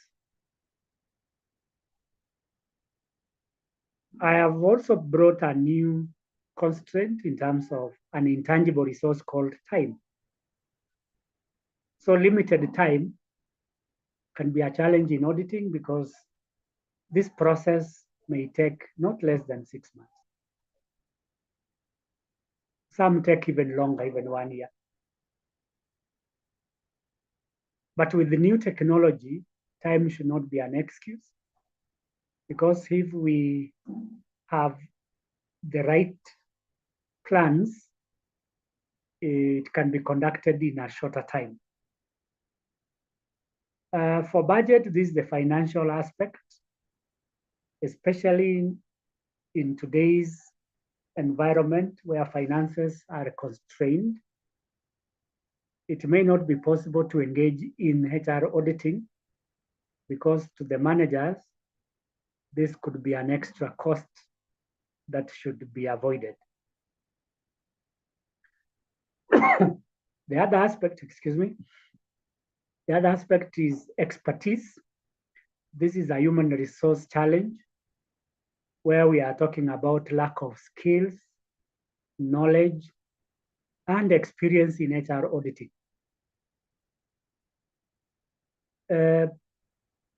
We, from this training, will become champions in HR auditing back in our organizations because we have obtained skills and knowledge in conducting this audit. If there is no other person that can do this, then we have a responsibility of sharing the knowledge that we have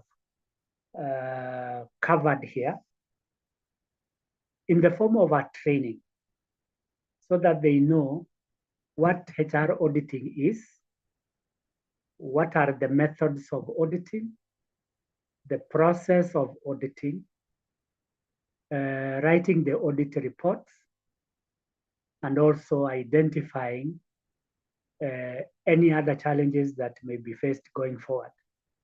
Because we operate in a dynamic environment, and the future of HR auditing is going to be digital.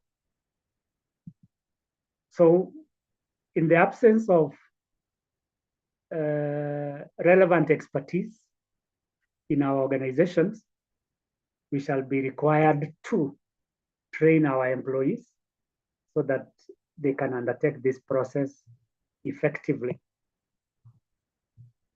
Another challenge is resistance to change. Why? Because after the HR audit, there is a possibility of making adjustments or changes. These changes may affect employees either positively or negatively. Those who are affected negatively may resist the changes.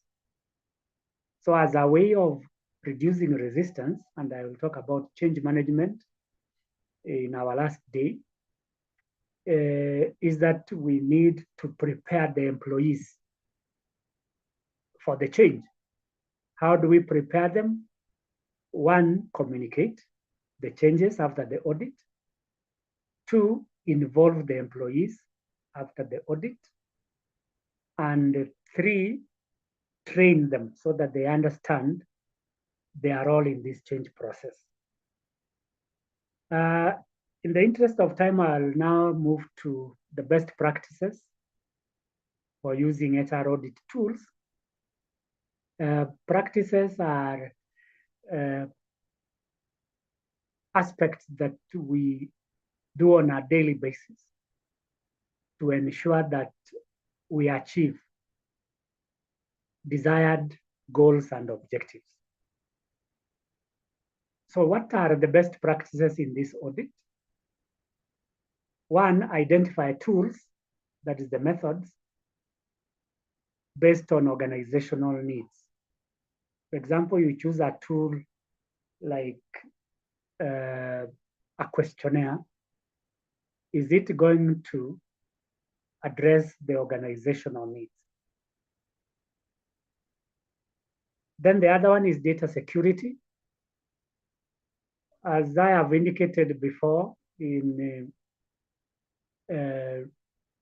data management, there is the element of security, where our security of data can be compromised, either through theft or through viral infection or through hacking.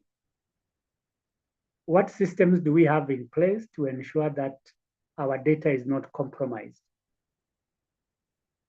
There are various security measures that we can take, but I propose that we discuss this when the time comes for this as we go through this process. The other best practice is to train people so that they have skills and knowledge on HR auditing, because without clear understanding of this process, it becomes difficult for anybody to engage. So we train people so that they know how this audit works, the objectives of the audit, the recommendations that should be made, and reporting. Second last is how to integrate various tools into this process. We have a choice to make, but I could advise that we use a variety of tools, not just one. For example, you cannot use an interview only because it has its limitations, or use a questionnaire, or use an ERP, an enterprise planning system.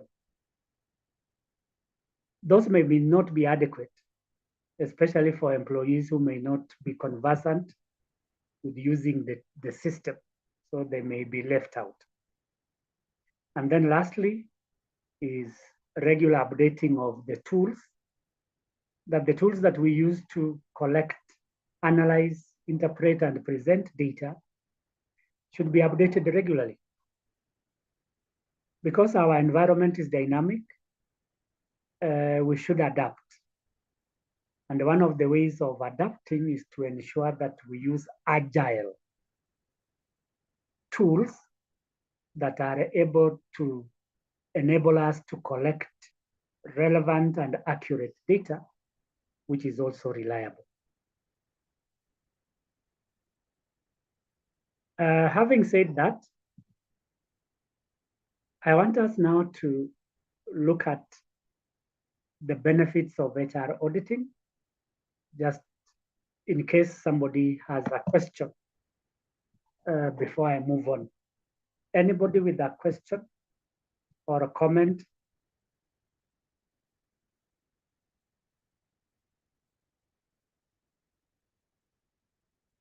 Okay. Siama, any question? No, just an appreciation. I'm just appreciating how the training is so detailed that one can easily understand. Thank you for that, Mwalimu. We can proceed. You are welcome. So in the next 20 or 30 minutes, I want us to look at the benefits of HR auditing. And then from there, we can ask any other questions and then close. Benefits of HR auditing. The first one up there is legal protection. We have said that non-compliance is one of the risks that may face organizations if our practices, our policies, and our processes are not compliant. As I have indicated before, there are various labor laws that regulate the employment relationship. Allow me to go over them. One is the Employment Act. 2, the Labor Relations Act. 3, Occupational Safety and Health Act. 4, Work Injuries and Benefits Act. 5 is the Labor Relations Act, among others. If we don't comply with these labor laws, then we are not protected. Allow me to use the example of the Employment Act, which is the Mother Act, and specifically single out the aspect of discipline and the disciplinary procedure. The law requires that due process be followed when we engage in this process. That the presumption of the law is that an employee is presumed innocent until proved guilty. And for that reason, when we engage in disciplinary process, it is assumed that the employee in question is innocent. And based on that presumption, we don't conclude that the employee is guilty and write them a termination letter. Due process or procedure must be followed. That one, you identify the offense that has been committed. 2, you investigate the offense to find out what happened, where, how, and by who. 3, communicate the offense to the employee so that they are aware of the accusation. 4, if possible, you can write them a letter to show cause. 5, you can call them to an interview to prove their innocence.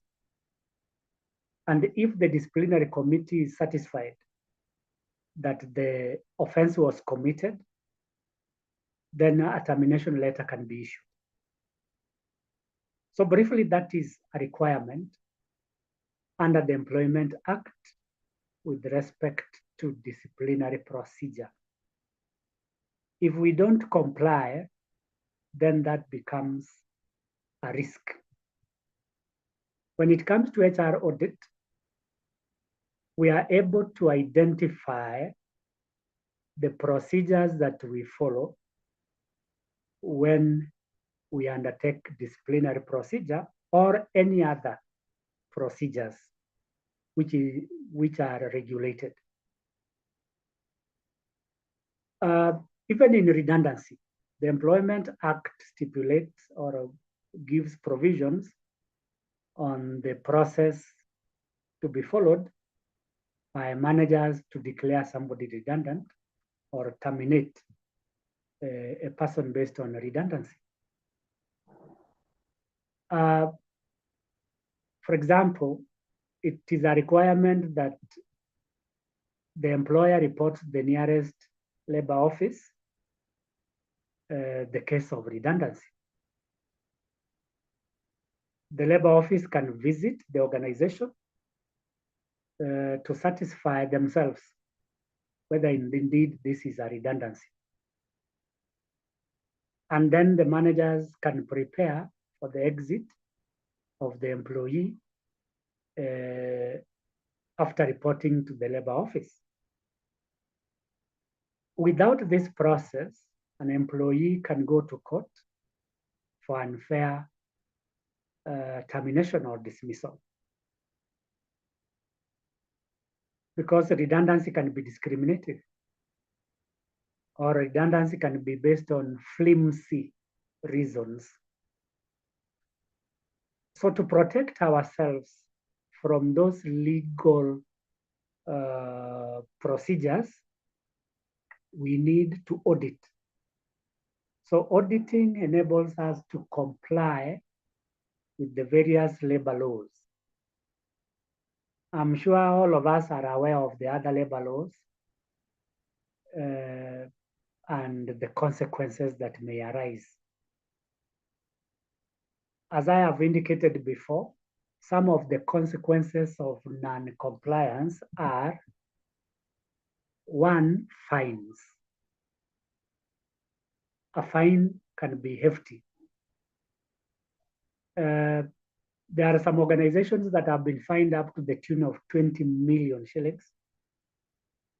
And I am reliably informed others are fined up to billions because of non-compliance. Though in Kenya, we have not experienced lawsuits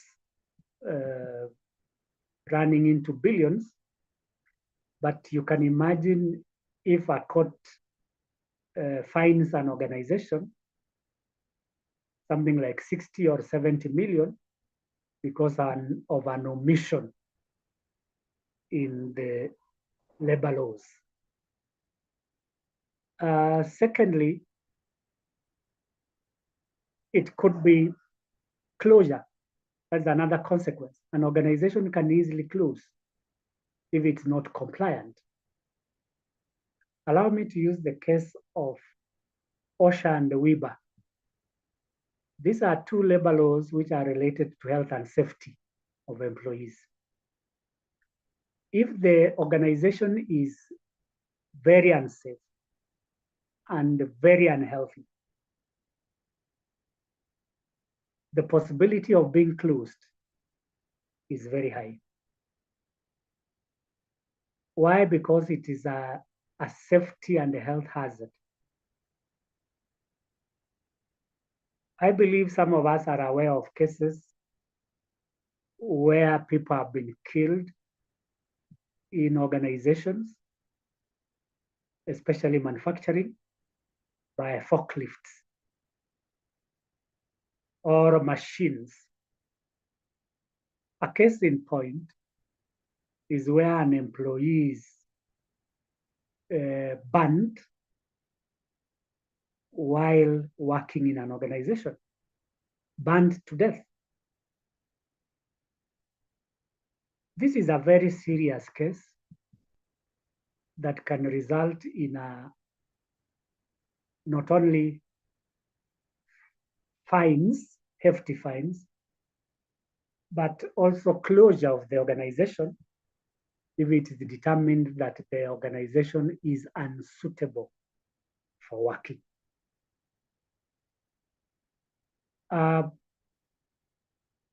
Another law could be the Labor Relations Act.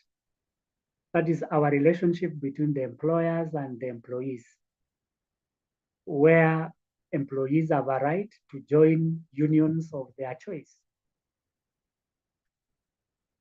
It is the responsibility of the HR manager to recognize the unions that the employees have chosen. If for any reason an employer denies recognition and prevents an employee or employees from becoming members, then the employer is committing an offense. And in this case, the employees may go to court to compel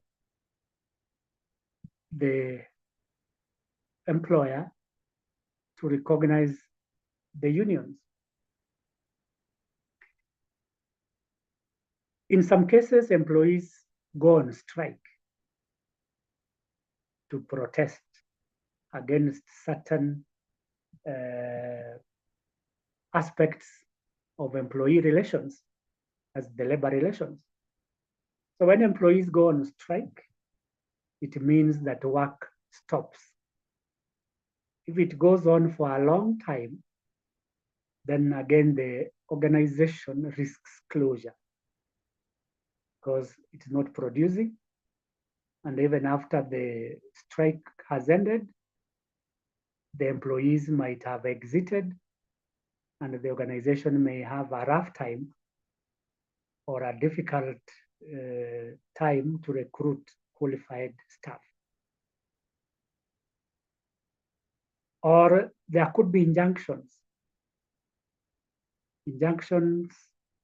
on the employer to stop operations for a period of time so that they can rectify situations in the organization. So the argument I'm trying to make is that when we conduct HR auditing, we are legally protected, and therefore we reduce the risk of non-compliance, which is in the form of penalties and lawsuits. Secondly, is process improvement. I want to go back to my definition of HR audit, which I said is the systematic process of assessing or evaluating HR procedures, processes, and practices to achieve organizational efficiency and effectiveness. And here I am addressing myself to bullet number 2, which is process improvement. When we look at the various HR functions, many of them are process-based. For example, recruitment is a process. Training is a process. Performance management is a process. Health and safety audits, a process. Salary surveys, a process. So when we talk of process, these are step-by-step procedures that we take in order to deliver results. From a quality perspective, our processes must be as short as possible to deliver results intended.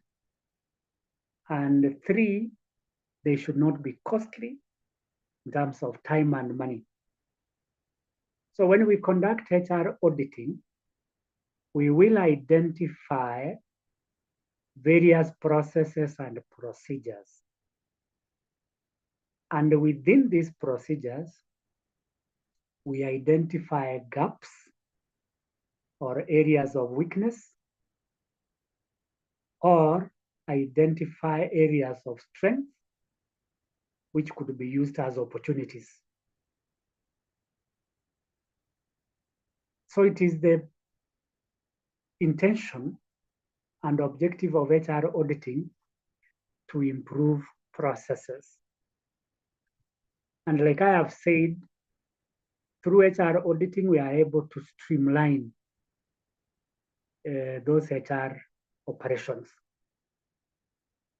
And when we talk of streamlining, one is that we reduce on the time spent in this process because time is costly to the organization. Customers do not have the luxury of time to wait for a process to be completed, both internal and external customers.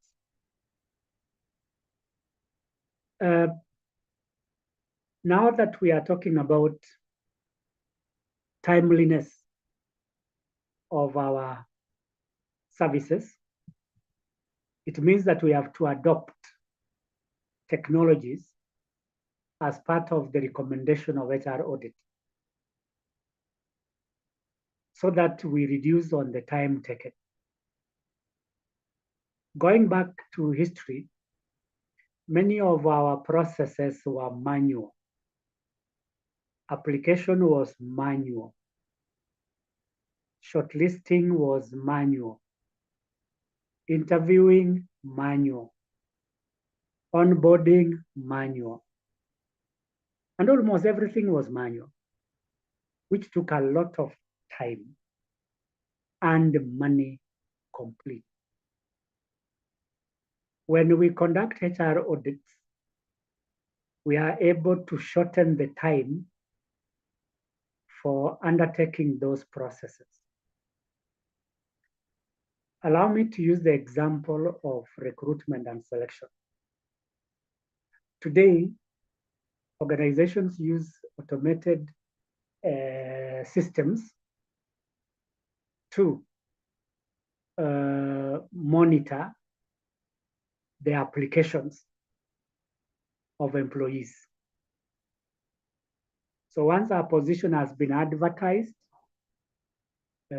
people will apply, the applications will be received, a shortlist will be developed, and interviewees will be contacted.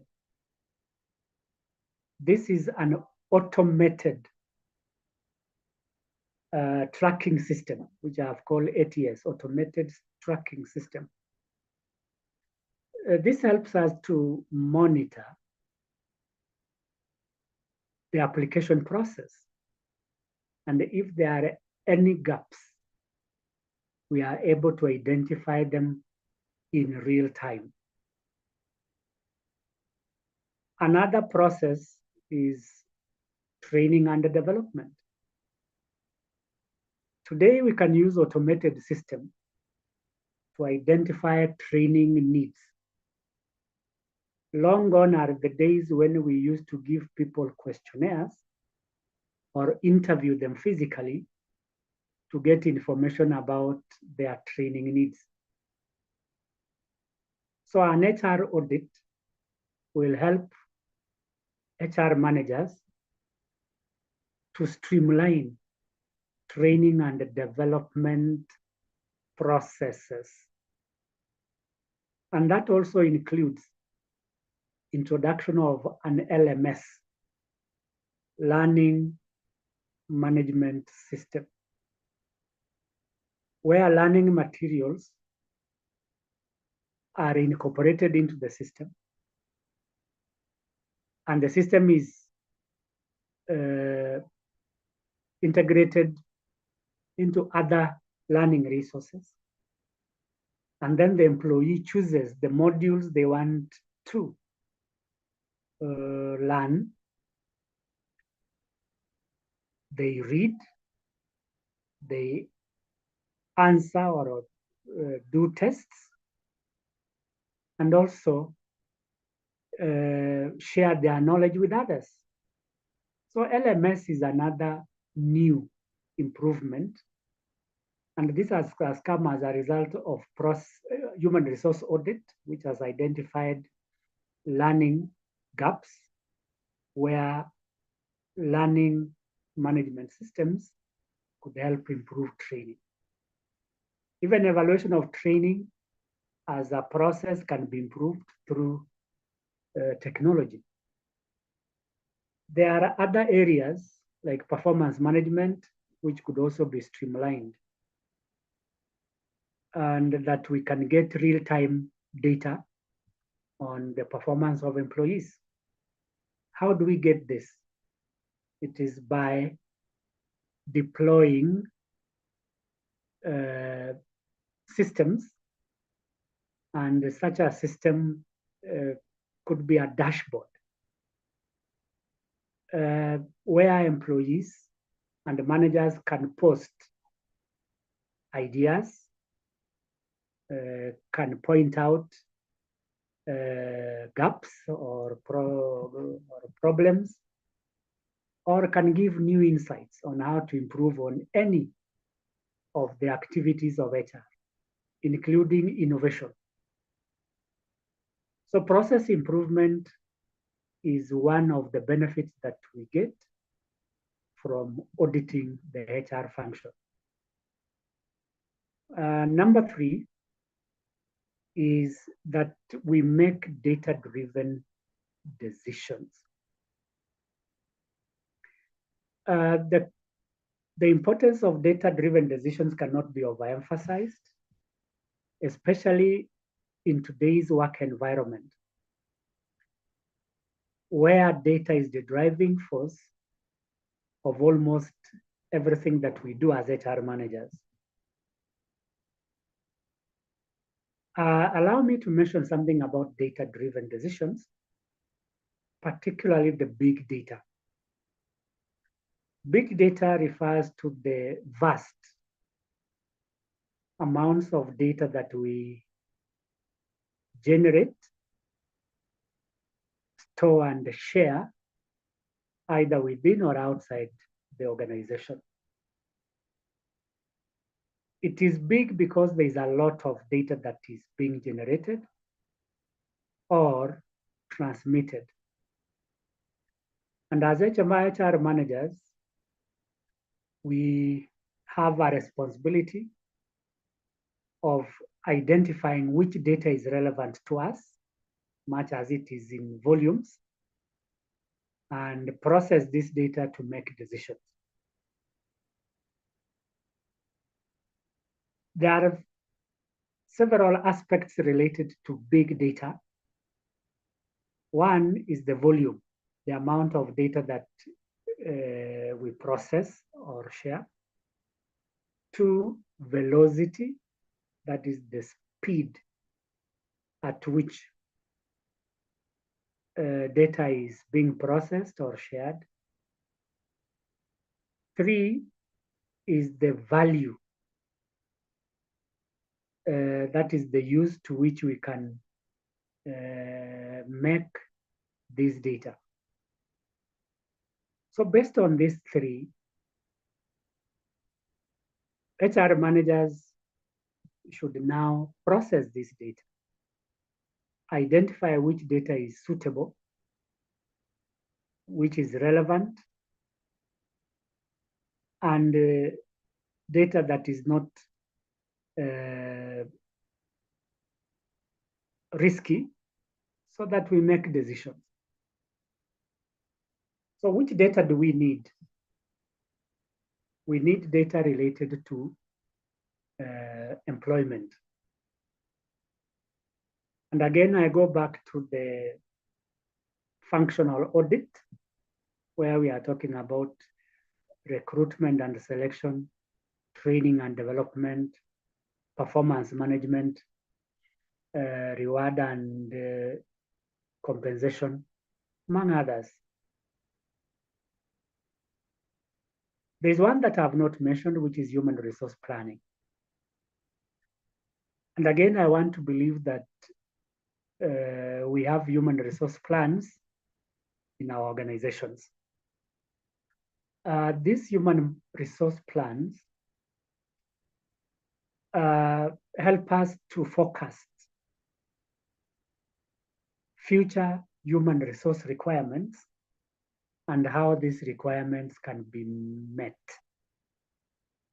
So some of the plans that we have in our human resource plan include recruitment and selection, where there is a possibility of deficits. 2, redundancy plans, where there is a possibility of excess labor. 3, training and development plans, where there is a possibility of new skills and knowledge emerging in the future. 4, we have succession plans, where we need to prepare our employees for future higher positions. All these plans require data. And I may talk about plans, the data related to succession planning. What data do we need in order to prepare a succession plan? One is the skill set that is available in the organization, meaning how many people have the relevant skills and knowledge to succeed those who leave the organization. So we are looking at data related to the skills, knowledge, and experience. The second set of data related to succession is the positions are available. We want to identify positions at a higher level into which people can be promoted. So which positions are likely to fall vacant, either in the near, medium, or long term. The other data that we may need is the resources that we need for succession planning. If succession planning requires training, then there is a financial resource implication. And that means that we need to collect data about resources available. And lastly is the potential of the employee in succession planning. Who are the employees who have the potential to occupy senior positions? So all this relates to data. In HR auditing, we shall collect all this data so as, one, to enable us to identify gaps, 2, identify strengths, 3, identify risks, and 4, generate recommendations that may be used to address any weaknesses or threats. So in a nutshell, a HR manager cannot make a decision without data. Whether it's a disciplinary process, we need data. Training, we need data about training needs. Performance management, we need data. Reward, we need data about the types of rewards, levels of rewards, and industry rewards. So we need to conduct HR audits so that we can have a data-driven decision-making system. Second last is employee satisfaction. This is the degree to which an employee is happy with the organization or with what they do or with what they get. Starting with the organization, what can make an employee happy about the organization? One is its brand name. This is the image that the organization has developed for itself. The brand name is important in employee satisfaction because employees want to identify with organizations that have a good name out there. So if the organization doesn't have a good name, then employees may not identify with it, and that can affect their performance. So what can make an employee have a good name or a positive brand? One is the working environment and the conditions. So employees are satisfied with the working conditions, which relate to health and safety, team working, cooperation. Two, an employee can be satisfied with the organization in relation to the way it treats its people, that is employee relations. We all desire to work in an environment which promotes teamwork and cooperation. So employees may not be satisfied with an organization where there is no teamwork, where there is no cooperation. So that is one level of employee satisfaction which relates to HR audit. Another level is the work the employees do. So employees may be satisfied or dissatisfied with their jobs. So what could be wrong about their jobs? Number one, the job definition or the clarity of the job descriptions. If the job descriptions are not clear, it means that even their performance may not be adequate. They can make mistakes. And when it comes to performance evaluations, they may be rated poorly because of poor job descriptions.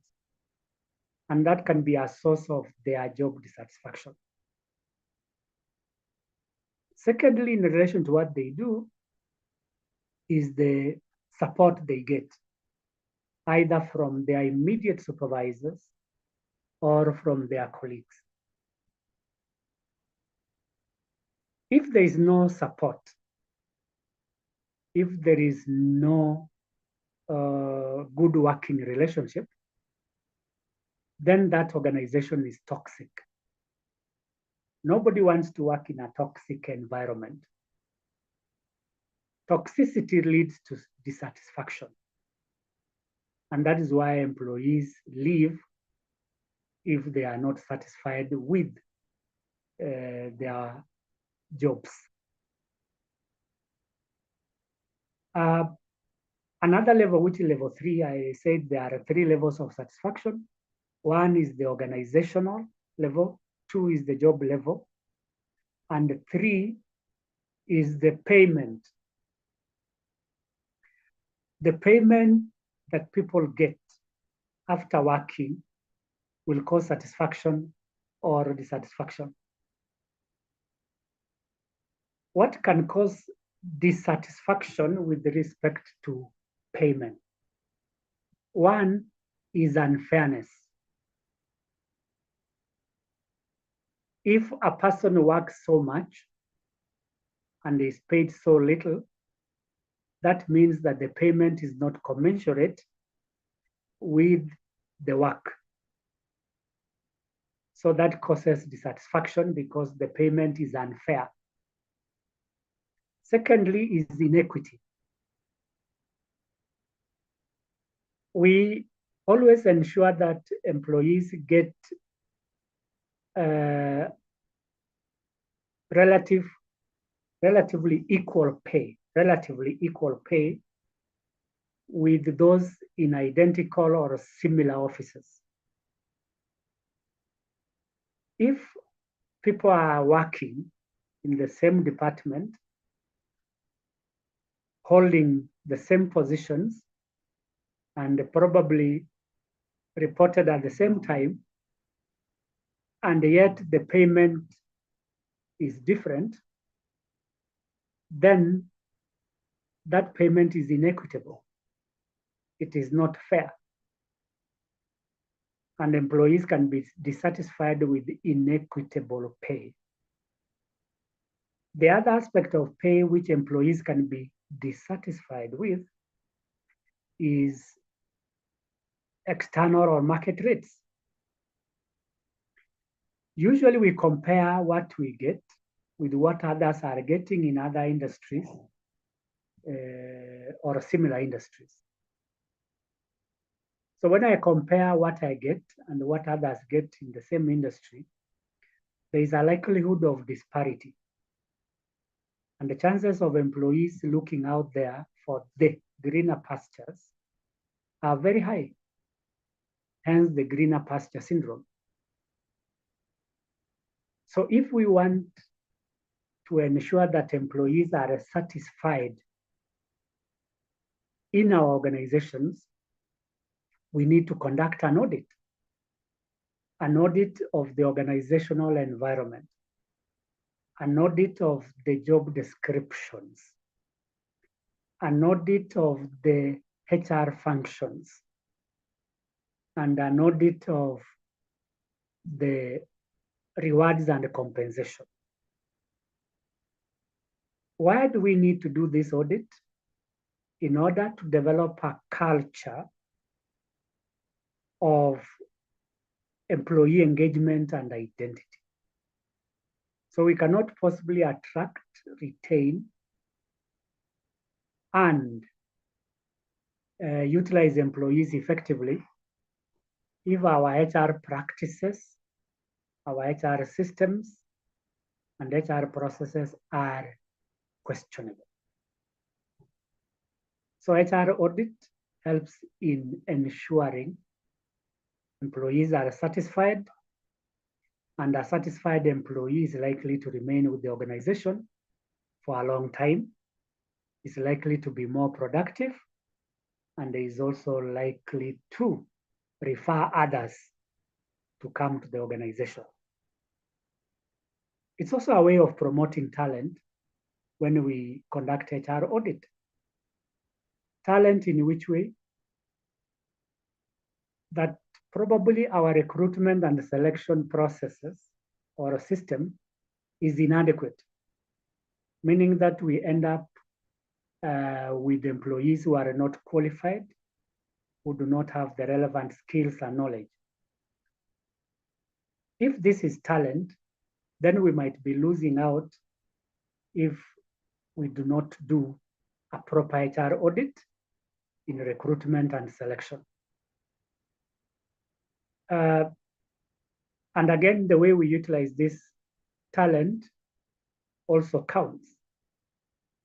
That an employee is satisfied if we optimally use his skills and knowledge. By optimal, I mean you don't overutilize or underutilize the employee. If you overutilize, it means that he or she may end up with stress and burnout, and that causes job dissatisfaction. Or underutilized because he or she is not given enough tasks or challenging tasks that may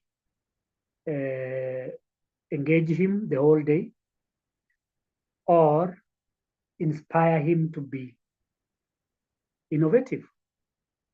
So we are underutilizing talent if our systems are not efficient and effective. And for that reason, HR auditing becomes necessary. And then number last, before I invite questions, HR auditing helps us to save costs. And here by cost, I don't necessarily mean one aspect of finance. I'm opening it to resources in general. As I have mentioned earlier, there are three main resources that we utilize. One is the financial resource. Two is the human resource. And three is the physical resource. If I may start with the financial resource, which we are all asked to save or optimize. How do we address the concept or the element of financial resource as a cost saving? One, we should ensure the processes we engage in are short enough so that they don't take unnecessary time and money.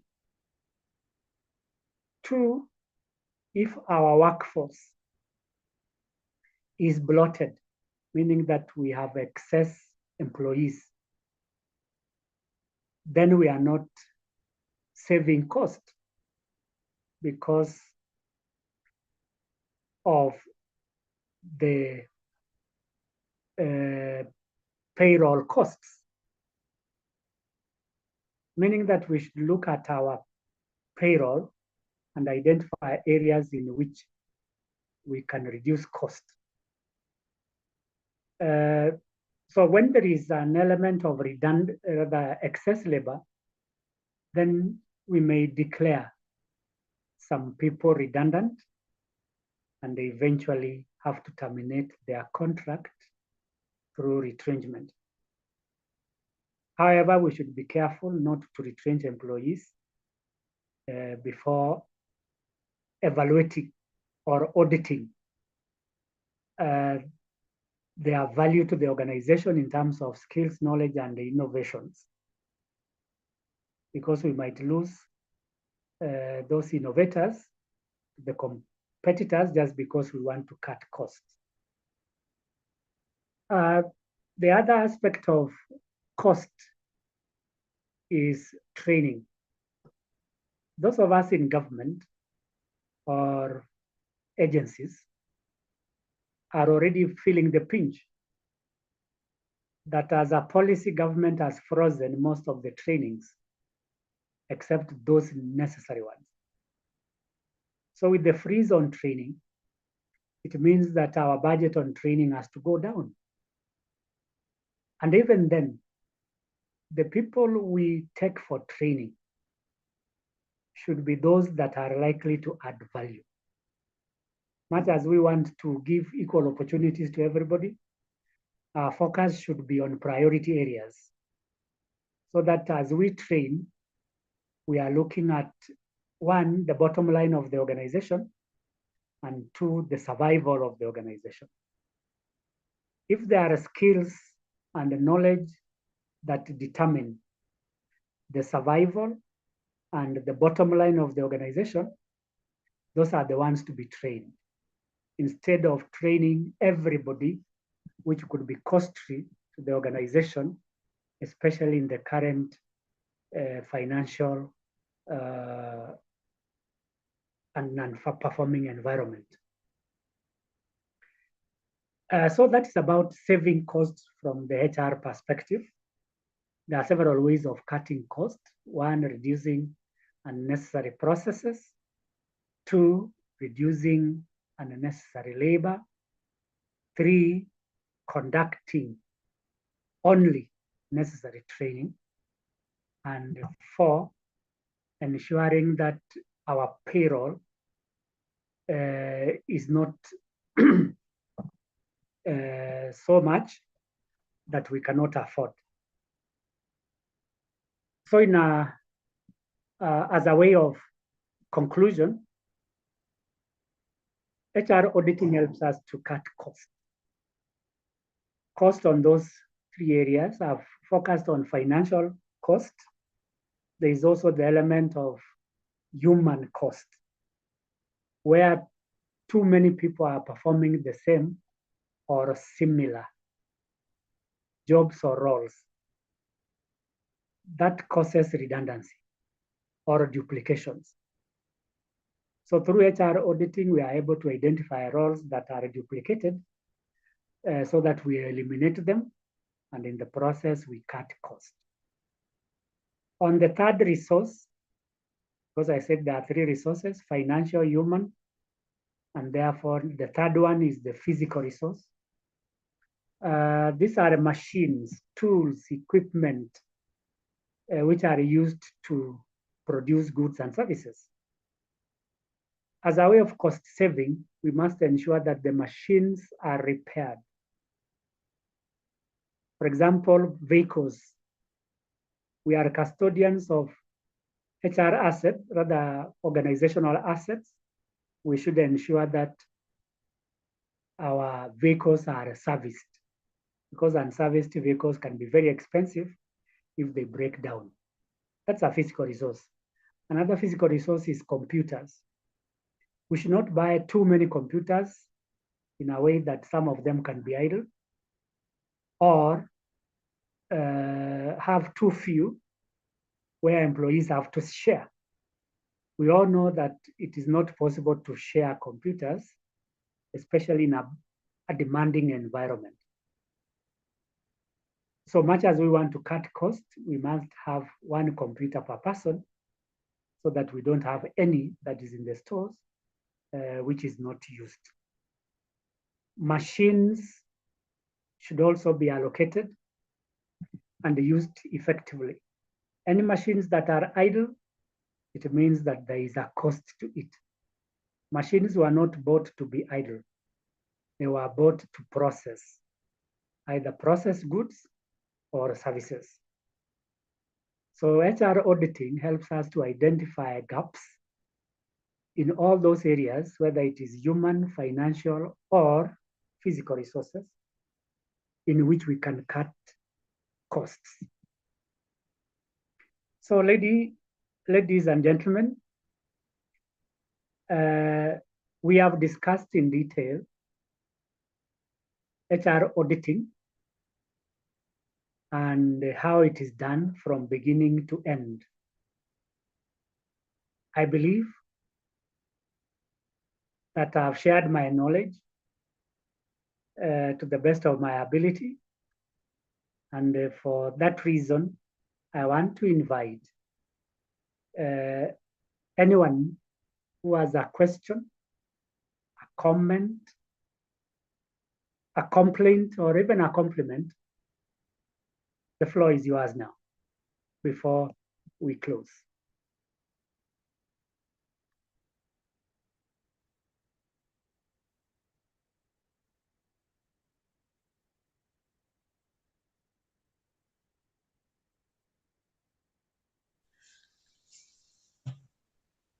Hi, Daktari, how are you? I'm okay, Siama. How are you? I'm very well, thank you. Good to see you. I'm happy. I guess this name sounds familiar. We've met before. Yes, we have in Naivasha. Oh, yes, we have. Yeah. Now, just a quick one. Yes. There's somewhere you mentioned, Yes. you mentioned union. Yes, Union, employee yes. union and all Maybe that. I can go back. So, but this is completely different. Yeah, okay. There's a question I just want to ask. Mm-hmm. So when employee they have grievances, the unions can step in Yes. for them, right? Yes. But now, can the union sue an institution in terms of the institution does not allow employees to join union, or is it legal? Or kindly shed some light on that. Okay. Allow me to go back to the Employment Act, where the matters of trade union are mentioned, and also the Labor Relations Act, where trade unions are also mentioned, and also the Labor Institutions Act. Labor institutions are institutions like unions, where labor issues are addressed. Going with the Employment Act, it is a human right for employees to join unions of their choice, as long as they are unionizable. They are unionizable. I believe you know there are members of an organization who are exempt, like managers. Yeah, yes, true. Yes. So the other employees have a right to join unions.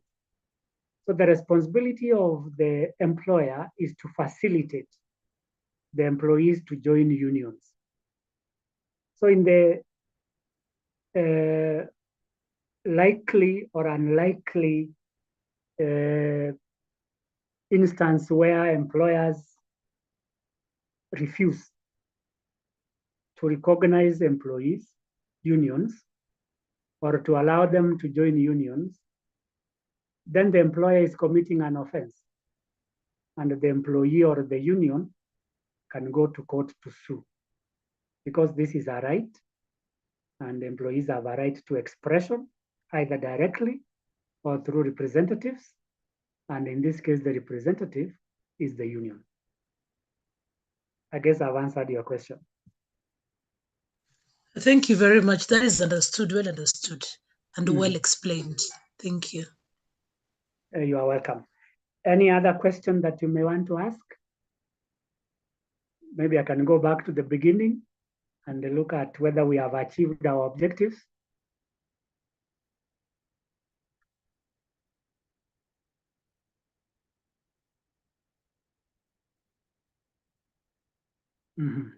Have all these aspects been addressed, Siama? Yes, they have. They have. Like I mentioned earlier, you were so articulate. You explained well. Yes. And I believe this knowledge will stick, and I will carry them forward and implement them. Okay. You know, you explained everything so well. Thank you. I'm yes, happy. Thank you for the compliment. Okay, I think if there is no other question or comment, we can end it there. I want to wish you a good afternoon, and hopefully we shall meet again tomorrow at the same time. Bye. Thank you very much, Daktari. Bye. Have a lovely evening. Have a lovely afternoon as well. Thank you. And see you tomorrow. See you tomorrow, God willing. Thank you. Okay. Bye.